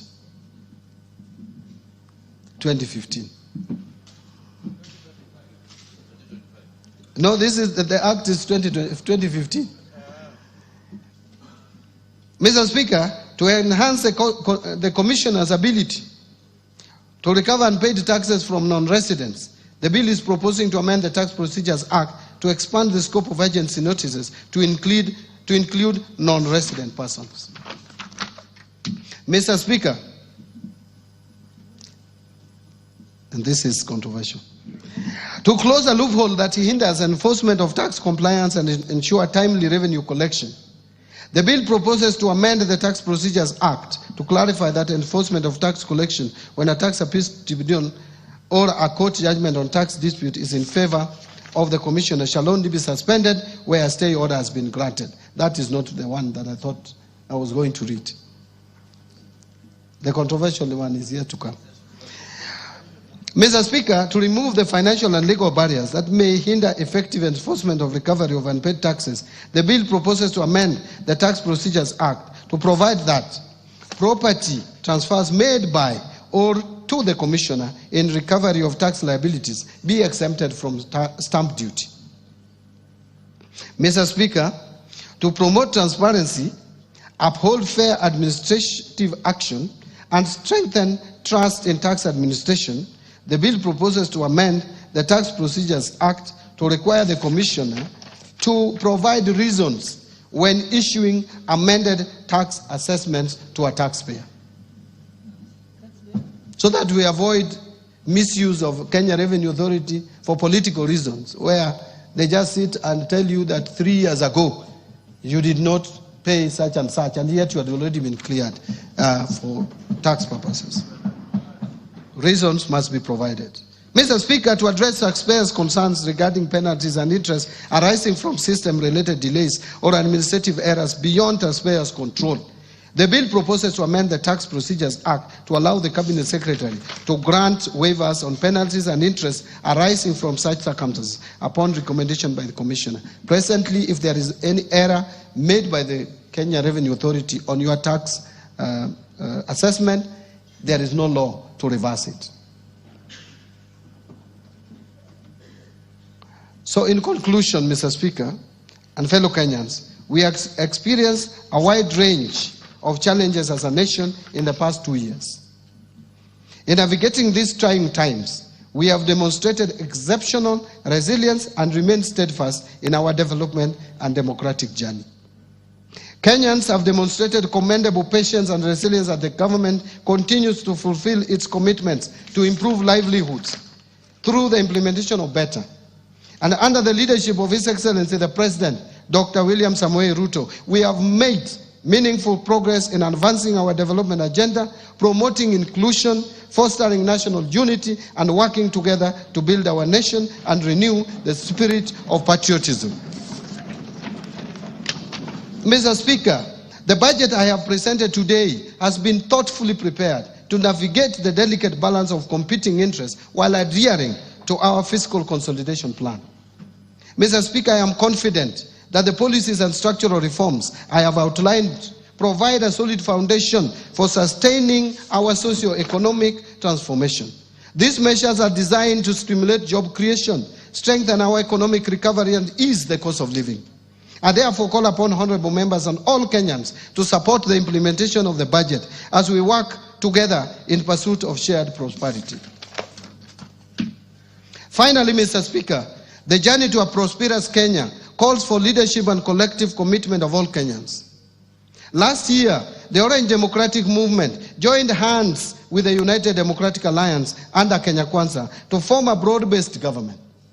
This unity has brought renewed peace and stability to Kenya and fostered inclusive development beyond tribal lines.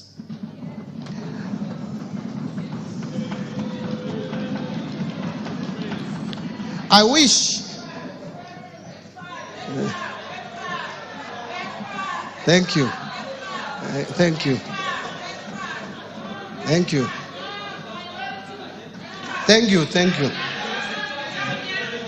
Thank you very much. I wish to acknowledge with gratitude the unwavering leadership and vision of His Excellency the President Dr. William Samoei Ruto and His Excellency the Deputy President Professor Kithure Kindiki. I also wish to recognize the invaluable efforts of the Prime Cabinet Secretary, the Attorney General, my fellow Cabinet Secretaries, Principal Secretaries, Accounting Officers, and all personnel across government ministries, departments, and agencies who have diligently contributed to the development of the financial year 2025-2026. Mr. Speaker, I want to sincerely thank Baba, Right Honorable Raila.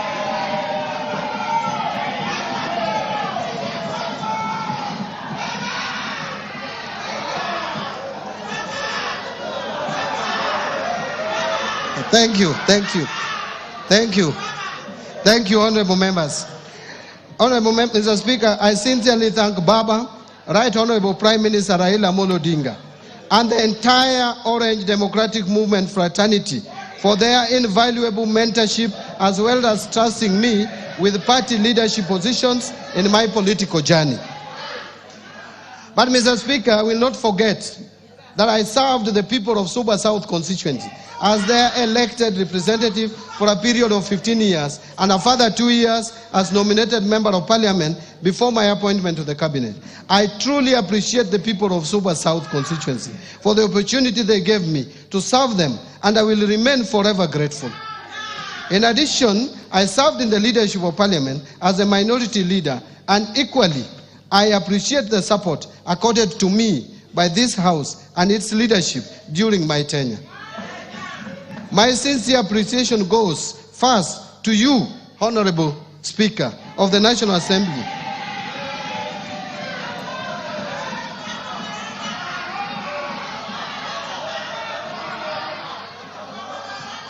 and your counterparts in the Senate, the majority and minority leaders, and the entire House leadership including respective clerks, supporting the approval process of the financial year 2025-2026 budget.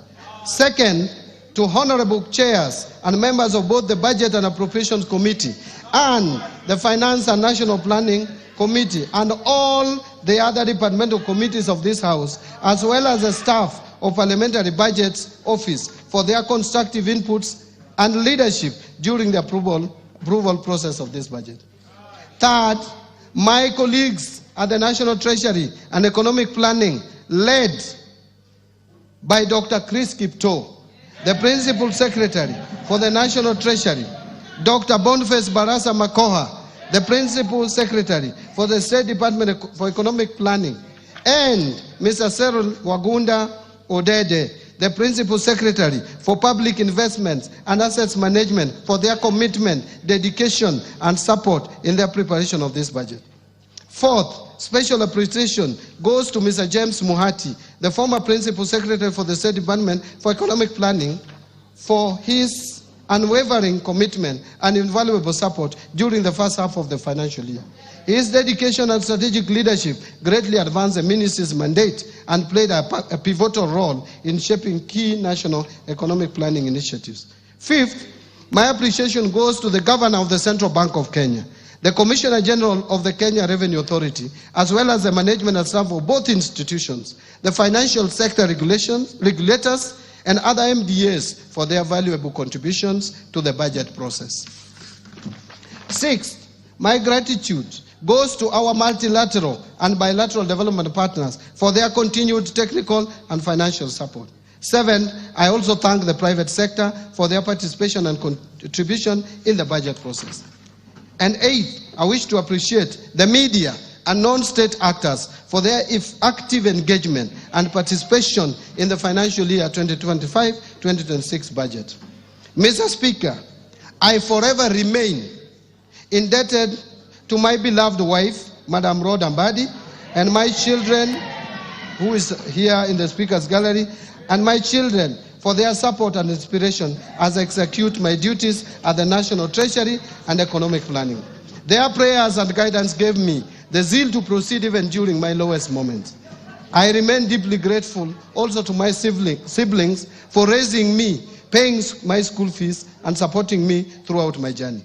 Mr. Speaker, I am sure that my late parents, Jadwong Stanislaus Ngongo Moth and his babe, Slermina Yambu Ngongo, with my mother, are smiling down from above as they see their youngest son perform this great service for the great people of Kenya today. God is truly faithful. Lastly, Mr. Speaker, my utmost gratitude goes to all Kenyans for their contributions during the budget process. Thank you, and may God bless Kenya.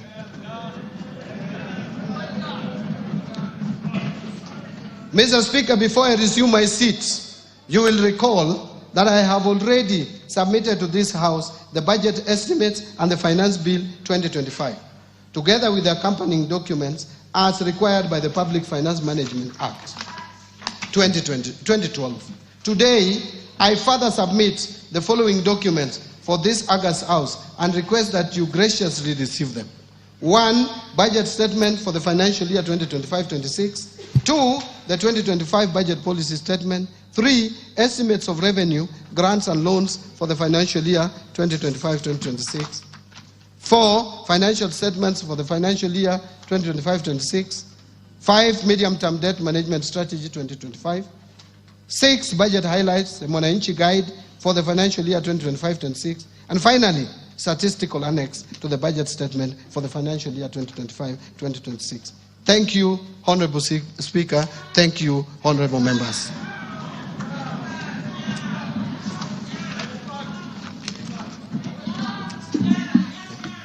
Thank you, Minister. You may now take your seat.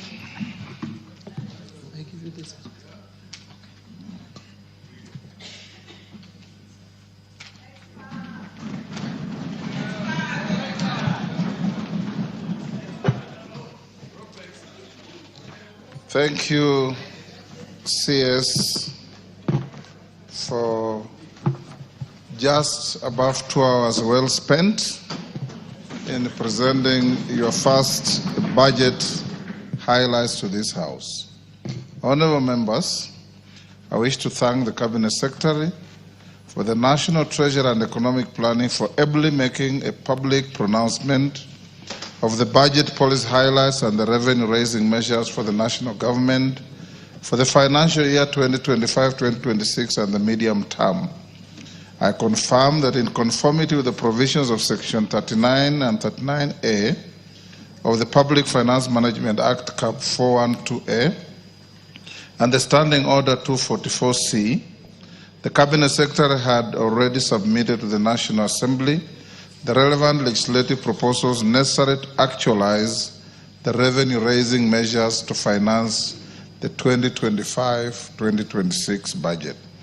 This has since culminated in the Finance Bill 2025, which is under consideration by this House.